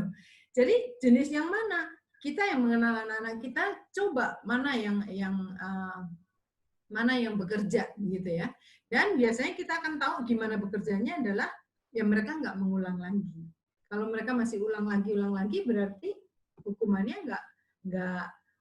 nggak menimbulkan pengertian di tindakan mereka. Oke, ini lanjutkan yang tadi ya, soal jelly sebelum makan, begitu ya. Kemudian dikatakan jelinya cuma kecil aja kok. Oke. Tapi kemudian dikatakan lagi bahwa justru dikasih jelly supaya mau makan. Nah, ini berarti kita mengingatkan pelajaran di sesi 9. Kita nggak nyogok. Ini ya supaya ini. Enggak. Waktu kita mau dia makan, kita instruksikan dia makan. Dia harus taat. Begitu. Jangan kita, kalau gitu ini dulu deh, supaya mau makan. Nah terus dia ambil jelinya, terus dia tetap nggak mau makan. Itu kan berarti kan ini kita negosiasi, terus kalah negosiasinya begitu. Ya, jadi jangan seperti gitu. Ya. Ini ada anak umur 11. Ya, umur 11. Kemudian janji kalau habis main dengan teman, nyapu halaman. Terus sudah main sama teman, lupa nyapu halamannya. Ya, coba deh bagaimana deh. Lihat sekali lagi ya, waktu kita mau memberikan konsekuensi, itu betul-betul kita lihat ini kebodohan atau kesengajaan. Sebenarnya bab ini kan yang utama itu, kita bisa membedakan. Tindakan yang sama bisa jadi kebodohan, bisa jadi itu adalah kekanak-kanakan, bisa jadi itu kebodohan. Nah, waktu dia lupa, itu betul-betul lupa dan dia nggak ada niat untuk nggak mau nyapu, males gitu ya. Nah, kalau nggak ada niatan, ya tentunya kita ingetin lagi, atau kita menolong dia bagaimana supaya dia bisa mengingat tugas itu. Ya.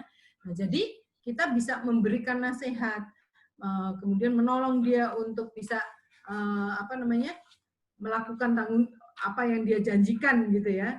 Karena kalau anak-anak tuh kadang terhadap janji-janji yang terlalu jaraknya jauh waktunya nggak ingat gitu. Oleh sebab itu orang tua perlu masih mendampingi gitu kan untuk tugas, untuk PR. Makanya ada buku komunikasi dengan orang tua juga. Oleh sebab itu kita perlu melihat kalau ini berupa kekanak-kanakan, maka ya kita beri nasihat dulu ya. Iya, memang ini nggak jauh waktunya ke janjinya, tapi memang mungkin ada anak-anak yang sanguin, memang nggak inget aja gitu, dan dia bukan sedang berusaha melawan begitu ya, untuk nggak taat. Ya udah dia udah seneng main sama temennya, ya dia seneng terus dia lupa begitu ya. Nah itu yang tadi dikatakan kita memfasilitasinya bagaimana. Begitu. Kami pernah memfasilitasi anak-anak dengan membuatkan checklist. Ya, checklist 1 hari itu yang saya mau mereka harus seperti checklist yang untuk mereka centang gitu ya. Jadi di tempat yang kelihatan sekali. Jadi biasanya checklist itu untuk ditengok pada waktu-waktu tertentu. Waktu tertentu itu apa? Waktu tertentu itu adalah sebelum mandi sore, atau apa yang sering dia lupa dan perlu bantuan checklist. Contoh yang sederhana, checklist kami adalah di kamar mandi saya tempel checklist karena ada anak-anak kami yang keluar kamar mandi itu selalu nggak nyisir. Lupa katanya, karena semangat mau main, selalu lupa gitu. Nah, Pak Rizal bilang kalau dalam bahasa Manado bilang ambuya gitu ya, ambuya itu berantakan gitu. Dia lupa karena dia asik. Ada yang suka baca, dia pengen langsung baca, dia lupa. Jadi kami menolong dengan checklist, saya tempel di kaca di kamar mandi, ya, berupa gambar aja gitu ya. Jadi pas dia sambil ini, wah, pas dia lihat kaca, menolong dia untuk ingat. Karena itu adalah kekanak-kanakan. Dia bukan sengaja aku ngomong sisiran gitu, enggak gitu ya. Nah, itu adalah kelemahan dari tipe kepribadiannya. Nah, kalau kelemahan dari tipe kepribadiannya, kita harus memfasilitasi, kita sebagai trainernya, kan masa training nih, gitu ya. Itu kita bagaimana supaya dia, tanpa kita ngomong terus, tapi dia bisa tadi kan jadwal apa tugasnya hari ini, nyapu halaman, bersihin apa, itu. Terus dia akan ngecek sendiri gitu, kasih tanda, begitu. Kita meriksanya, apakah pada akhir hari atau 3 hari sekali atau seminggu sekali Iya. itu mengurangi pertengkaran dan omelan, dan itu bagus sekali mengurangi hal seperti itu. Kita bisa melihat juga kalau di sekolah-sekolah ya, di toilet itu kan banyak peringatan-peringatan ya, tulisan-tulisan atau di toilet gereja. Jangan lupa ini, tutup sesudah membuka banyaklah pengingat-pengingat yang memang bekerja untuk orang yang pelupa. Oke, Pak Andi, boleh pertanyaan berikutnya apa?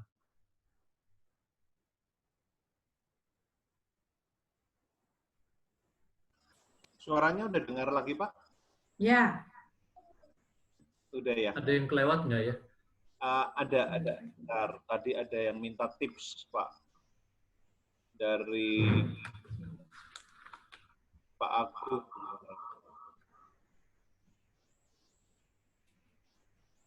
Bentar, Pak.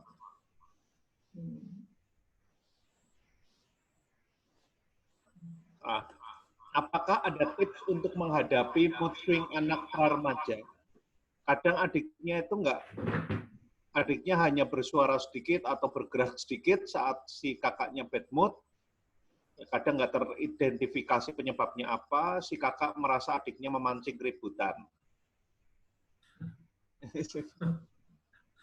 Lihat ya, fact tadi, frekuensi, usia, karakteristik, konteks. Kalau itu menjadi karakteristik si kecil, karena dia usil selalu godain kakaknya, kita perlu beri konsekuensi adiknya. Tetapi kalau untuk hal itu di keluarga kami mengajarkan si kakak untuk bisa mengatakan stop kalau adiknya kebablasan. Ya, maksudnya awalnya adiknya pasti bercandaan lah, bercanda. Tapi kalau dia udah nggak betah, maka kita ajarkan si kakak untuk bilang ke adiknya stop. Nah, kalau udah stop artinya ya stop, beneran. Ini aku udah nggak mau. Udah mau marah nanti habis ini marah. Gitu. Jadi, maka dengan mengajarkan hal itu, maka si adik harus ngerti. Kalau kakaknya udah bilang stop, kamu sih stop. Ya. Di keluarga kami yang suka usil, karena bukan hanya yang sanguin aja. Pak Rizal juga suka godain anak-anak, ya kan? Nama anak-anak bilang namanya that's corny jokes. Suka goda-godain, bercandain. Nah, kalau anak kami yang pertama kan anaknya koleris. Nah, dia juga mengerti. Jadi, udah ayah, stop it. Gitu ya. Nah, kalau udah ayah stop it, ayah harus stop juga. Jadi, ajarkan magic word, stop it. Waktu seseorang mengatakan stop, biasanya stop itu nggak kali pertama ya. Tapi orangnya lakukan bercandain lagi. Kalau udah stop it, orangnya tetap melakukan. Berarti yang usil itu yang harus diberi konsekuensi. Karena dia melakukan kebodohan. Sudah diingetin masih sengaja ngusilin kakaknya. Ya. Awalnya kan ngedusel, mau ikut baca, mau ikut ini. Tapi kalau udah benar-benar dia udah terganggu, kamu dengerin kalau dia udah bilang stop, you stop. Nah, kami pernah menggunakan satu kejadian ya, ada orang yang kami kenal, terus dia naik motor, ya, terus ada angkot yang keneknya itu biayaan gitu ya, terus dia marahin, dia tantangin, si kenek itu turun dari angkotnya dijotos temen yang kami kenal, rontok lah pokoknya. Dijotosnya pakai kunci roda. Waduh, nah itu adalah pembelajaran, contoh kami ceritakan kepada anak-anak. Jadi kalau orang udah bilang stop, don't do it, jangan lakukan. Nah, kalau ini lain ya, ini hukum rimba jalanan. Tapi itu memberi contoh bahwa kalau orang bilang stop, kamu stop betulan. Ya, berikutnya apa? Ya, tapi magic word-nya itu memang berefek, Pak. Saya juga ngelakuin. Oke, gimana? Ya, kita saling ngingetin juga. Kadang-kadang saya kalau kebablasan, Papi, ini sudah 2 kali Benji bilang stop.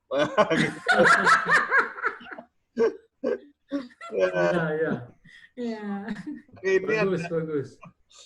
Ada pertanyaan lagi, Pak. Saya punya anak umur 7 tahun, laki-laki. Dia maunya apa-apa dikerjakan sendiri. Jadi maunya seperti dianggap sudah besar, gitu. Ada hal-hal yang saya pikir belum boleh dia lakukan, seperti mencabut kabel listrik, dan beberapa hal lain yang belum waktunya. Dan ini sering menimbulkan ribut antara saya dan dia. Awalnya dialog baik-baik, lama-lama bisa ribut dan jadi bertengkar karena si anak ngotot bisa. Baiknya gimana saya memberitahunya? Terima kasih, Pak. Ada seorang ayah, orang tua yang bijaksana ya, yang soal koper itu loh. Suruh angkat koper gitu. Oh iya. Nah, coba ceritanya apa? Ini dikasih ilustrasi buat anaknya yang merasa udah gede, pengen lakukan sesuatu. Nah, sementara orang tua jangan gini ya, orang tua ini anak punya kebagusan loh, itu bagus loh, dia pede. Tapi orang tua jangan berpikir, aduh, anak kecil banget sih. Jadi kita mau bukan merendahkan dia, tapi menempatkan dia di porsinya. Nah ini yang orang tua yang bijaksana nih bercerita begini. Iya, orang tua itu kasih koper 28 inch. Ya, kalau traveling kan koper besar, berat, terus dia suruh angkat anak ini. Kan nggak kuat anak ini. Nah, berarti ada hal-hal yang kamu belum kuat. Biar papi yang angkat. Nah, kamu boleh angkat koper kamu yang ini.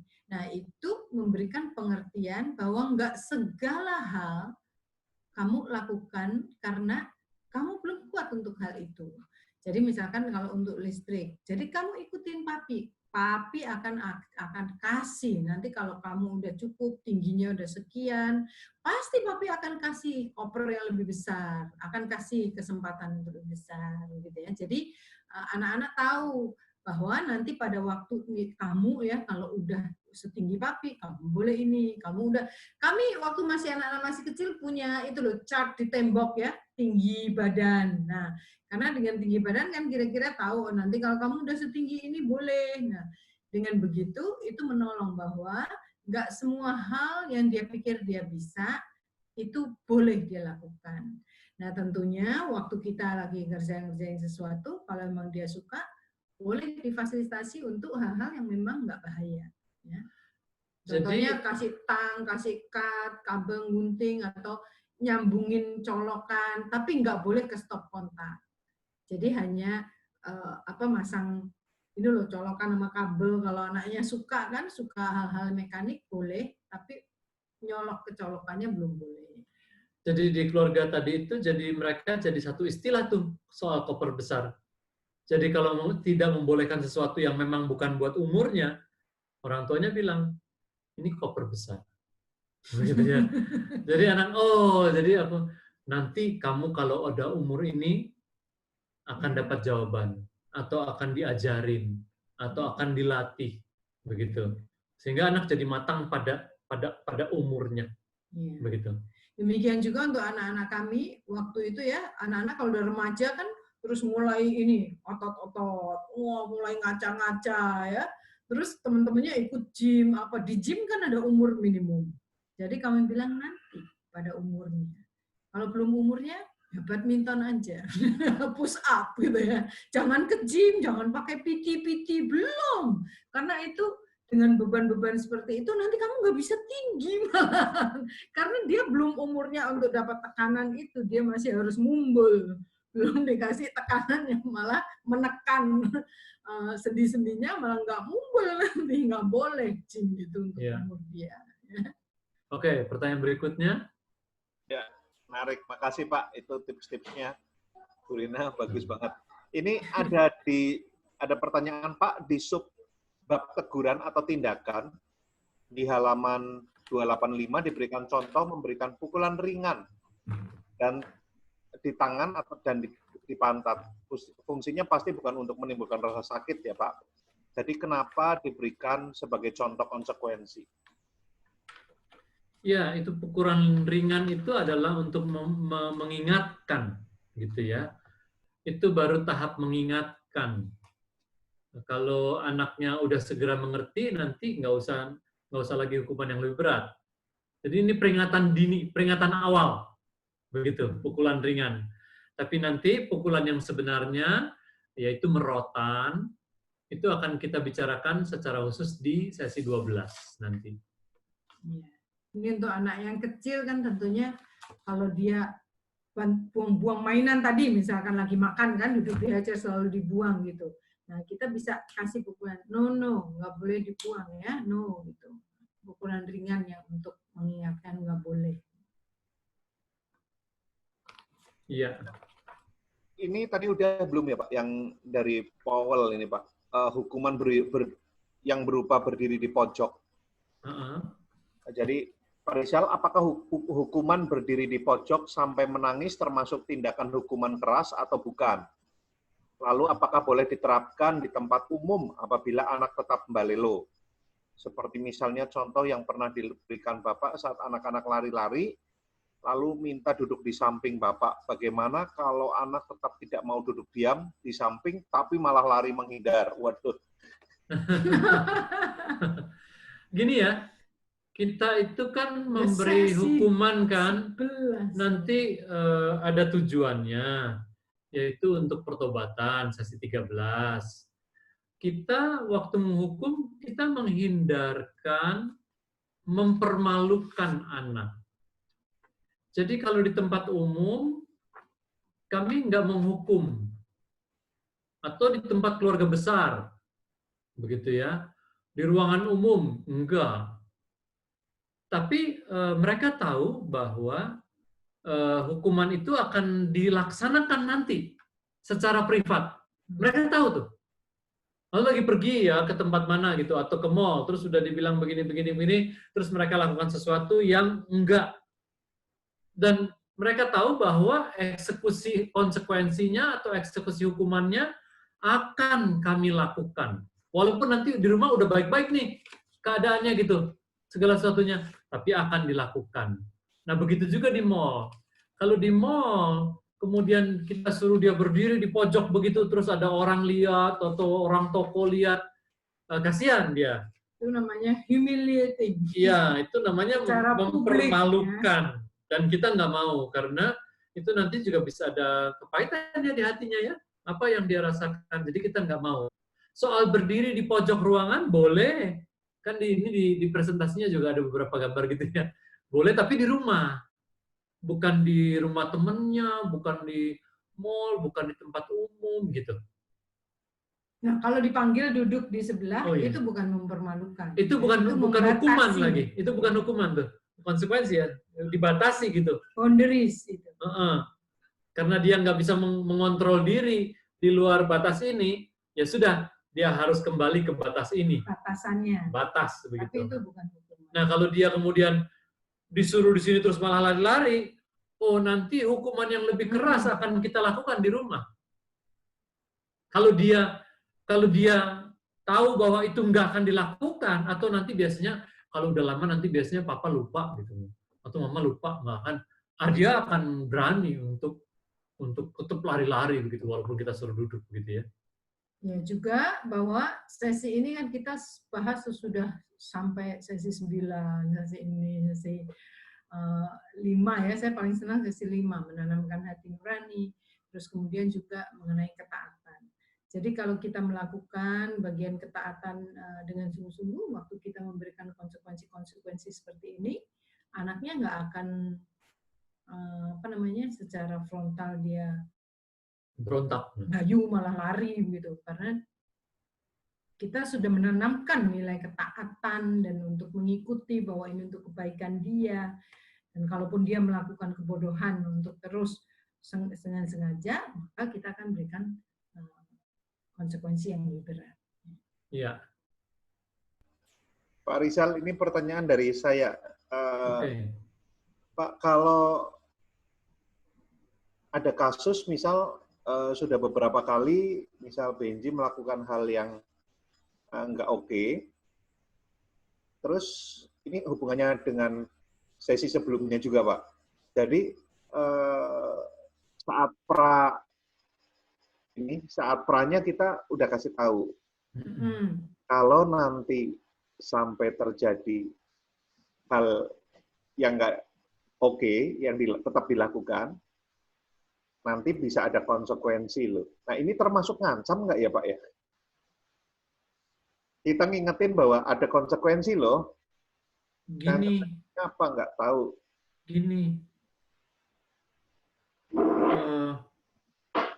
Dorongan semangat, praaktivitas, itu adalah dorongan semangat. Mengatakan apa yang harus dilakukan. Ya. Bukan apa yang jangan dilakukan. Kalau itu Jadi, kan, praaktivitas itu adalah dorongan semangat. Ya, bentuknya kan peringatan verbal.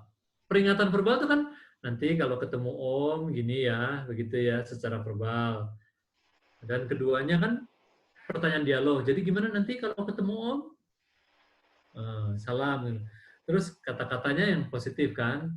Nah, berarti nanti kalau kamu salam, kamu senyum sama Om, lihat matanya, begitu misalnya gitu ya. Udah. Jadi di situ tuh nggak ada ancaman. Jangan-jangannya nggak ada. Nggak ada ancaman nanti ya gitu. Karena semua jenis konsekuensi itu sudah kita jelaskan, bukan berupa dorongan ya, bukan berupa dorongan semangat, bukan. Tapi kita memperkenalkan konsekuensi dan hukuman kan, waktu membahas itu sebagai undang-undang yang baru, gitu. Kalau pas baru ada kasus, kita kalau nggak apa ya, kalau nggak warning, ini mungkin bentar lagi ngelakuin kesalahan nih. Terus kita, ini termasuk ancaman atau enggak gitu. Kita tuh ingat loh, kalau sampai, apa sih kasusnya? Kalau kebablasan, bisa ada konsekuensi loh ya. Itu contohnya misalnya tindakan apa nih ya, yang kebablasan nih? Contohnya apa, Mi? Apa berantem-beranteman sama temennya? Ya sih, Pak. Kayaknya kasus gini, dia selama beberapa waktu itu agak dalam tanda kutip kumat. Jadi kalau dipanggil harus sampai 3 kali. Jadi kita sorotinya di sisi dia nggak atentif. Terus diperintahkan entah kita atau entah Mbak gitu tuh tidak segera langsung dilakukan gitu. Nah, kita terlalu sering terakhir-akhir tuh kalau diulang lagi terus seperti itu, konsekuensinya misalnya tidak boleh ada tontonan atau tidak boleh mami tidak bacain buku cerita, itu yang paling dia suka.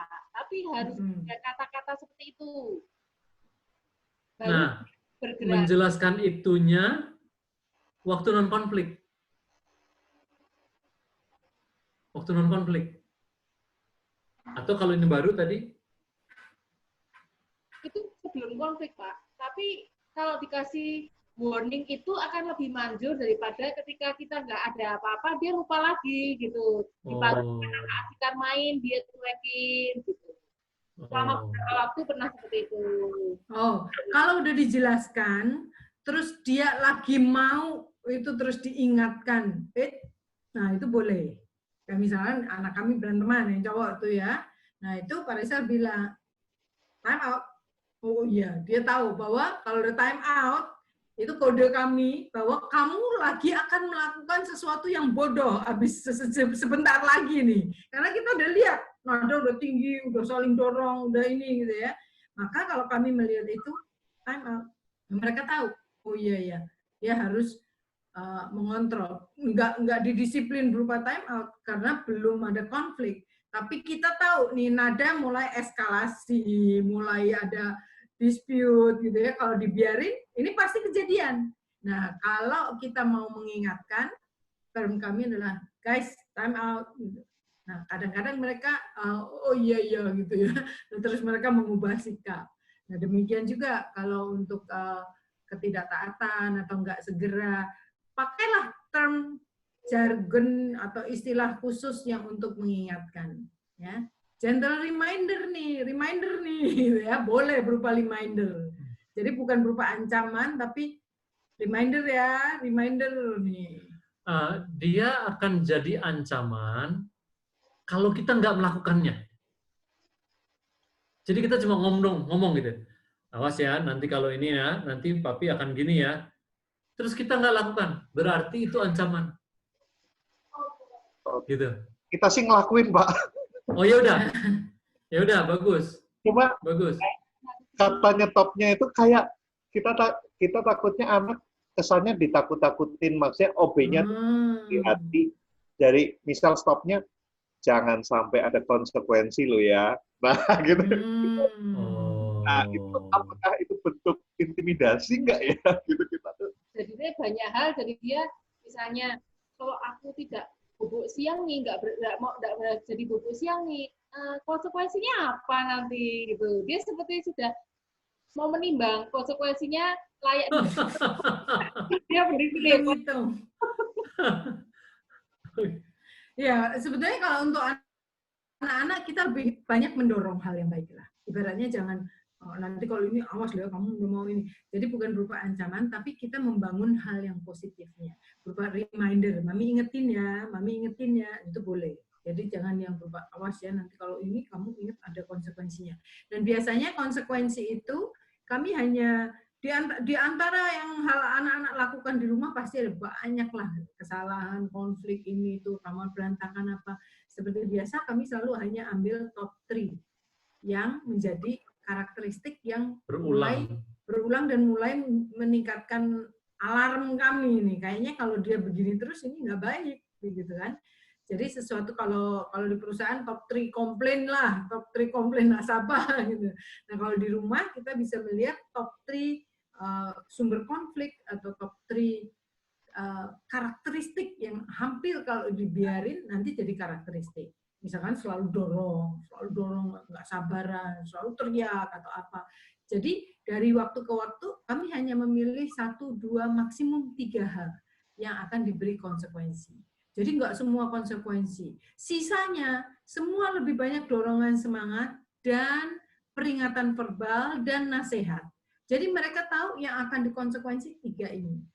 1 kalau pukul, 2 kalau apa, ada 3. Dan nanti kalau sudah mereka lewat hal itu, ya sudah ada waktu-waktunya kami nggak ada konsekuensi karena apa? Nggak ada sesuatu yang alarming gitu. Jadi konsekuensi itu nggak selalu harus ada dan berlaku terus gitu ya. Ada masa-masa yang baik gitu. Yang anak-anak ya kami menikmati dan banyak berupa dorongan semangat, nasihat gitu. Nggak ada chartnya konsekuensi, nggak terjadi, gitu, nggak dipakai gitu. Tetapi kalau terus kemudian ada sumber konflik, terus apakah itu ada sesuatu yang mainan baru yang menjadikan konflik atau ada hal lain, ada satu periode.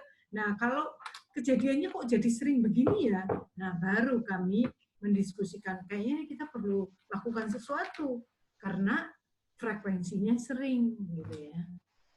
Oke.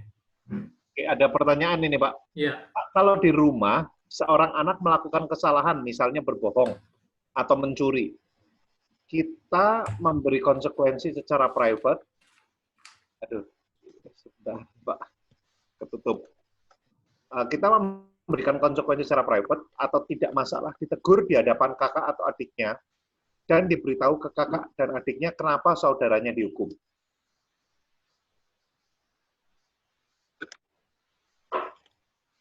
Biasanya kalau kita menjelaskan peraturan ya, termasuk konsekuensi, itu kan waktu non-konflik kepada semua anak. Gitu kan? Jadi waktu salah seorang anak dihukum, yang lain tuh udah tahu. Tahu, dia lagi didisiplin. Dan karena apa? Anak-anak tahu, karena semua tahu peraturannya. Jadi kayak di kantor lah ya, kan semua kan tahu peraturan kantor.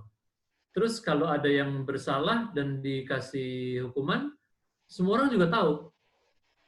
Tanpa dikasih taunya diumumkan, ini ya semuanya, ini lagi ada kesalahan ini, jadi dihukum ini. Enggak. Tapi semua tahu. Begitu. Ya, masih ada lagi? Ya, ada, Pak. Pak, ini sekarang tiap minggu kan ibadah online. Nah, biasa kami setelah kami adakan sekolah minggu buat dia, lalu dia temani kami ibadah online. Nah, saat dia temani kami ibadah online, seringkali anak kami lari ke sana ke sini. Pertanyaan kami adalah, gimana caranya biar dia bisa duduk diam temani kami? Untuk Umur berapa ya? Untuk anak batita, Pak. Oh. 3 tahun.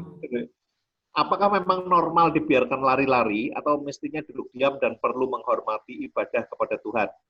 Bagaimana menghadapi anak? Yang kedua, bagaimana menghadapi anak yang disuruh apa-apa selalu bilang belum pengen, tunggu, disuruh makan, mandi, gosok gigi, tidur, nyanyi, doa, semua selalu dijawab belum mau atau tunggu nanti saja. Ini anak balita. Umur 3. 3. Iya, sekali lagi ya, umur 3 itu umur anak bawang itu tadi. Anda hanya perlu lebih langsung bertindak. Karena anak umur 3 itu kadang-kadang selalu saya bilang, kalau anak itu sering bilang nggak mau, mungkin dia lagi sering dengar enggak dari kita. Apa-apa, enggak boleh, enggak. Jadi kalau apa ya dia enggak terus. Ya. Jadi nah, kalau anak umur 3 ikut ibadah umum, 1,5 jam atau 1 jam lebih, ya pasti nggak akan tahan. Mumet itu. Nggak tahan. Ya. Kecuali kita sudah melatih. Nah, bagaimana melatihnya?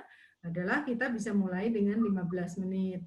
Untuk dia bisa main di dalam tanda kutip kayak placemat ya. Anda pasang kayak tiker lah. Nah, jadi Anda duduk ibadah, pasang tiker di lantai, kasih mainan kesukaan dia. Nah, dia nggak boleh keluar dari tiker itu, nggak boleh teriak-teriak, tapi mainan yang tenang, main sendiri. Kasih mainan yang tenangnya apa. Bisa juga tikernya itu bisa agak di pojok ruangan gitu. Tapi udah dikasih tahu dia nggak boleh keluar. Dan dilatih dari 15 menit, meningkat jadi 25 menit. Dilatih terus. Gitu. Sebelum ibadah ya, di sepanjang hari biasa, ada komunitas-komunitas yang melakukan bersama-sama. Jadi bawa tiker kesayangan masing-masing, alasnya, bawa boneka masing-masing, terus kita melakukan bersama-sama di komunitas itu untuk melatih anak-anak bisa diem dalam batasan itu. Dalam kurun waktu tertentu. Ya, dalam kurun waktu tertentu. Nah, itu menolong. Ya, karena buat anak umur 3 ya, dia nggak ngerti itu lagi gereja. Itu di rumah, dia bisa lari-lari. Di ruang itu dia bisa lari-lari. Lu sekarang kok nggak boleh? Begitu. Nah, dia belum bisa menalar gitu ya. Gitu. Kalau enggak, ya dia nggak perlu ikut ibadah orang besar. Jadi kalau di gereja pun kan ada baby's room kan untuk anak-anak batita kan ada di ruang kaca yang terpisah.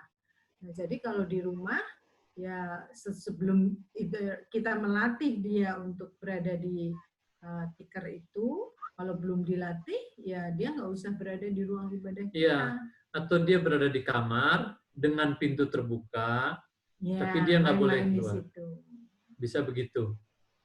Iya. Tapi bisa dilatih hal itu. Kalau mau melatih, komunitas yang melatih bareng-bareng itu mereka ilustrasi ini kapal Nuh, ya si tikernya itu kapal Nuh. Kalau keluar dari situ itu air untuk memberikan pengertian ke anaknya. Iya. Ini pertanyaan terakhir dari Pak Podi. Pak, jadi cara ngomong yang dirubah bisa menyampaikan pesan yang sama. Misalnya kalau kamu tidur siang, nanti malam jadi nggak ngantuk, dan boleh pakai komputer. Itu bisa termasuk dorongan semangat. Tapi kalau kamu nggak tidur siang, kamu nggak boleh main komputer. Apakah itu bisa jadi ancaman? Itu memberitahu konsekuensi sebetulnya. Kalau dia tidur siang, malam akan bisa begini. Karena kan anak-anak kadang dia memilih, tapi dia nggak tahu akibatnya. Jadi kalau anak-anak kan paketnya, paket hemat A itu isinya ini, akibatnya ini. Nah kadang mereka memilih sesuatu tapi mereka nggak tahu konsekuensinya. Ya. Mereka pilih A tapi mau konsekuensinya B. Jadi konflik sendiri. Atau pilih B tapi maunya konsekuensi A. Nah, kita bisa memberikan, kalau kamu lakukan ini, nanti akan begini konsekuensinya. Kalau kamu lakukan ini, nanti akan akibatnya ini. Akibat konsekuensi-konsekuensi yang kita bisa mulai berikan. Seperti alasan moral praktis, kenapa? Tetapi ini konsekuensi logis. kalau kamu pilih A, nanti bisa begini. Kalau kamu pilih B, ini paketnya ini. Jadi pilihan paketnya ini itu menolong mereka untuk bisa melakukan hal yang benar. Iya, dan yang seperti gini ya, waktu anak-anak terus bertambah besar, dia biasa berpikir dengan cara begitu. Oh, kalau ini ada ini konsekuensi. Oh, kalau itu pilihannya konsekuensi ini. Terus dia bisa lebih matang untuk memilih. Walaupun kadang di umur dia ambil pilihan yang salah. Tapi udah ada pola gitu. Kalau kita menjelaskan seperti tadi. Contoh ya, anak-anak kami waktu masih kecil kadang-kadang ikut ensemble musik. Nah, kalau ikut ensemble musik untuk ibadah, itu ada latihannya 3 kali lah, begitu ya. Dan latihan itu hari Sabtu. Nah, biasanya anak-anak hari Sabtu itu main komputer. Jadwalnya dia. Gitu ya. Nah, waktu diminta sama si tante itu mau ikut main musik enggak? Oh, mau gitu ya. Tapi dia nggak ngerti bahwa konsekuensi ikut tim itu latihan 3 kali hari Sabtu. Nah, terus jatah komputer dia mainnya kan jadi hilang dalam tanda kutip. Terus kan nggak bisa digantikan ke hari yang lain, disumpulin di hari lain kan nggak bisa. Terus mau nangis. Jadi aku nggak bisa gimana? Gimana? Jadi, oh ya sudah, waktu itu terus kami karena dia nggak paham, ya sudah, kami kasih kompensasi. Sekarang boleh main komputernya hari Senin, gantiin yang kemarin hari Sabtu, karena dia belum paham. Tapi kemudian, nggak semua bisa tergantikan. Namanya waktu kan kita ya segitu gitu. Kalau kita udah memilih hal itu dengan latihan, jadi kok jam komputernya jadi hilang? Ya tentunya hilang dan nggak bisa ditukar gitu kan. Jadi itu menolong dia. Jadi waktu dia ikut pelayanan, dia tahu dia bayar harga dalam tanda kutip. Aku ikut dan toh kan itu nggak setiap minggu ya. Misalkan itu ibadah khusus, ada biasanya perayaan khusus. Kamu mau nggak? Kalau kamu mau, berarti kamu membayar harganya adalah kamu akan nggak main komputer 3 Sabtu nih. 3 Sabtu juga nggak 3 Sabtu berturutan. Dan saya nggak perlu mensubstitusi. Karena apa? Karena sekarang dia ngerti. Kalau aku ikut pelayanan, artinya aku bayar harga, aku nggak latihan komputer, nggak dapat main komputer 2 kali, karena latihannya yang tabrakan ini. Nah, itu menolong. Jadi, menolong anak untuk melihat konsekuensi dari pilihan. Ya, itu bukan ancaman. Oke. Oke. Itu Pak Modi dan Bu Jessica. Itu tadi ada sambungannya tuh. Yang pertanyaan tadi ada sambungannya tadi. Oh iya, pertanyaan gereja, Pak. Oh, anaknya nggak mau dipisah ruangannya ya? Iya. Nah, kalau soal nggak boleh ngomong selama ibadah, dia udah ngerti. Dia udah jarang ngomong saat ibadah. Bahkan kalau papa mamanya tiba-tiba ngomong sama mamanya, dia suruh diam. Ya bagus. Ya. Kalau gitu nggak perlu di ruang terpisah. Iya. Ya udah agak di pojok aja begitu. Yang penting tadi adalah kita mau menghindari dia lari-lari, itu aja kan. Kasih mainan yang cocok sama dia atau coloring atau apa begitu. Silahkan beli tikar Jogja. Gitu. Semoga bisa menolong anak itu untuk duduk di dalam tikar. Iya. Tapi sekali-kali kayak yang tadi dikasih tahu konsekuensinya, sekali-kali dia milih pilihan yang salah, ya itu proses belajar buat dia gitu ya, Pak. Proses ya? belajar. Ya, proses belajar. Iya. Kita nggak perlu selalu kasih yang baik, keadaan yang kita ubah lagi untuk supaya dia nggak mengalami hal yang nggak baik. Justru dia enak sekali nggak belajar begitu. Oke, Pak Rizal dan Bu Rina, kayaknya sudah Ya. jam. Soal memukul kakak nanti kita akan bicara di sesi 12. 15. Ya, sekarang saya tutup dulu dengan penutup ini ya, share prinsip kunci. Ya. Prinsip koreksi pertama adalah tipe koreksi bergantung pada ada tidaknya motif jahat. Ketika membuat penilaian sengaja ya, ketika membuat penilaian terhadap tindakan-tindakan anak, orang tua harus bertanya, apakah tindakan-tindakan ini disengaja atau tidak? sebuah kesalahan, ada satu niat yang baik atau tidak, begitu ya. Sebuah kesalahan atau satu niat yang tidak baik, itu yang selalu kita melihat, sehingga selalu kita bisa membedakan antara kekanak-kanakan dengan kebodohan. Nah, dari situ kita lihat PR-nya adalah di halaman 292, ya, dengan menggunakan definisi-definisi yang tercantum di lembar 11, gambarkan sebuah kejadian yang Anda saksikan minggu ini saat menemukan perilaku kekanak-kanakan dan perilaku kebodohan. Bagaimana Anda menangani kasus-kasus, masing-masing kasus. Jadi kita bisa melihat dengan jelas, membedakan. Ini identifikasi. Oh, ini kebodohan, oh ini kekanak-kanakan, begitu ya. Nomor 2 adalah berdasarkan pengalaman minggu ini, persiapkan contoh dari ketiga tingkat pelanggaran. Mengapa Anda mengklasifikasikan setiap perbuatan seperti itu, dan bagaimana Anda meresponnya. Itu yang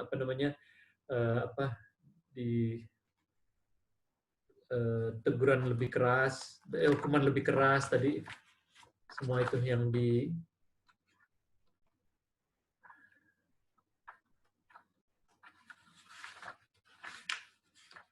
bagian bawah itu ya, koreksi verbal, teguran dan tindakan, atau hukuman lebih keras. Itu yang perlu kita identifikasi juga, bagaimana kita melakukannya. Ya. Baik, kita selesai dengan sesi ini. Jadi, yang minggu depan, Senin depan itu akan lebih seru ya, karena udah menentukan konsekuensi dan hukuman yang lebih keras, begitu ya. Dan ini akan, jangan sampai Anda lewatkan nih, Senin yang depan nih. Pastikan Anda tetap di saluran ini. Oke, terima kasih Bapak Ibu. Oke, terima kasih Pak Rizal dan Bu Rina. Sama-sama. Bye. Enggak ada. Mari kita tutup dalam doa ya. Ya, Doa ya. Tuhan Allah Bapa, kami datang kembali kepada Tuhan, berterima kasih boleh bersama-sama belajar dari Ibrani 12 ayat 11 bahwa ganjaran tidak mendatangkan sukacita, tetapi duka cita. Tapi nantinya akan menghasilkan buah kebenaran yang mendatangkan damai bagi kami dan juga bagi anak-anak kami. Kiranya Tuhan menolong kami untuk menerapkan sesi 11 ini dengan baik, dan dengan demikian akan menolong anak-anak kami untuk lebih taat kepada kami dan takut akan Tuhan. Kami menyerahkan waktu-waktu berikutnya, hari-hari berikutnya, aktivitas kami, pekerjaan kami, kesehatan kami, keamanan kami semua dalam tangan Tuhan. Tuhan kiranya yang menjagai kami masing-masing. Dalam nama Yesus kami berdoa. Amin. Amin. Sampai ketemu minggu depan. Ya, kita masuk ke liturgi terakhir, foto bersama.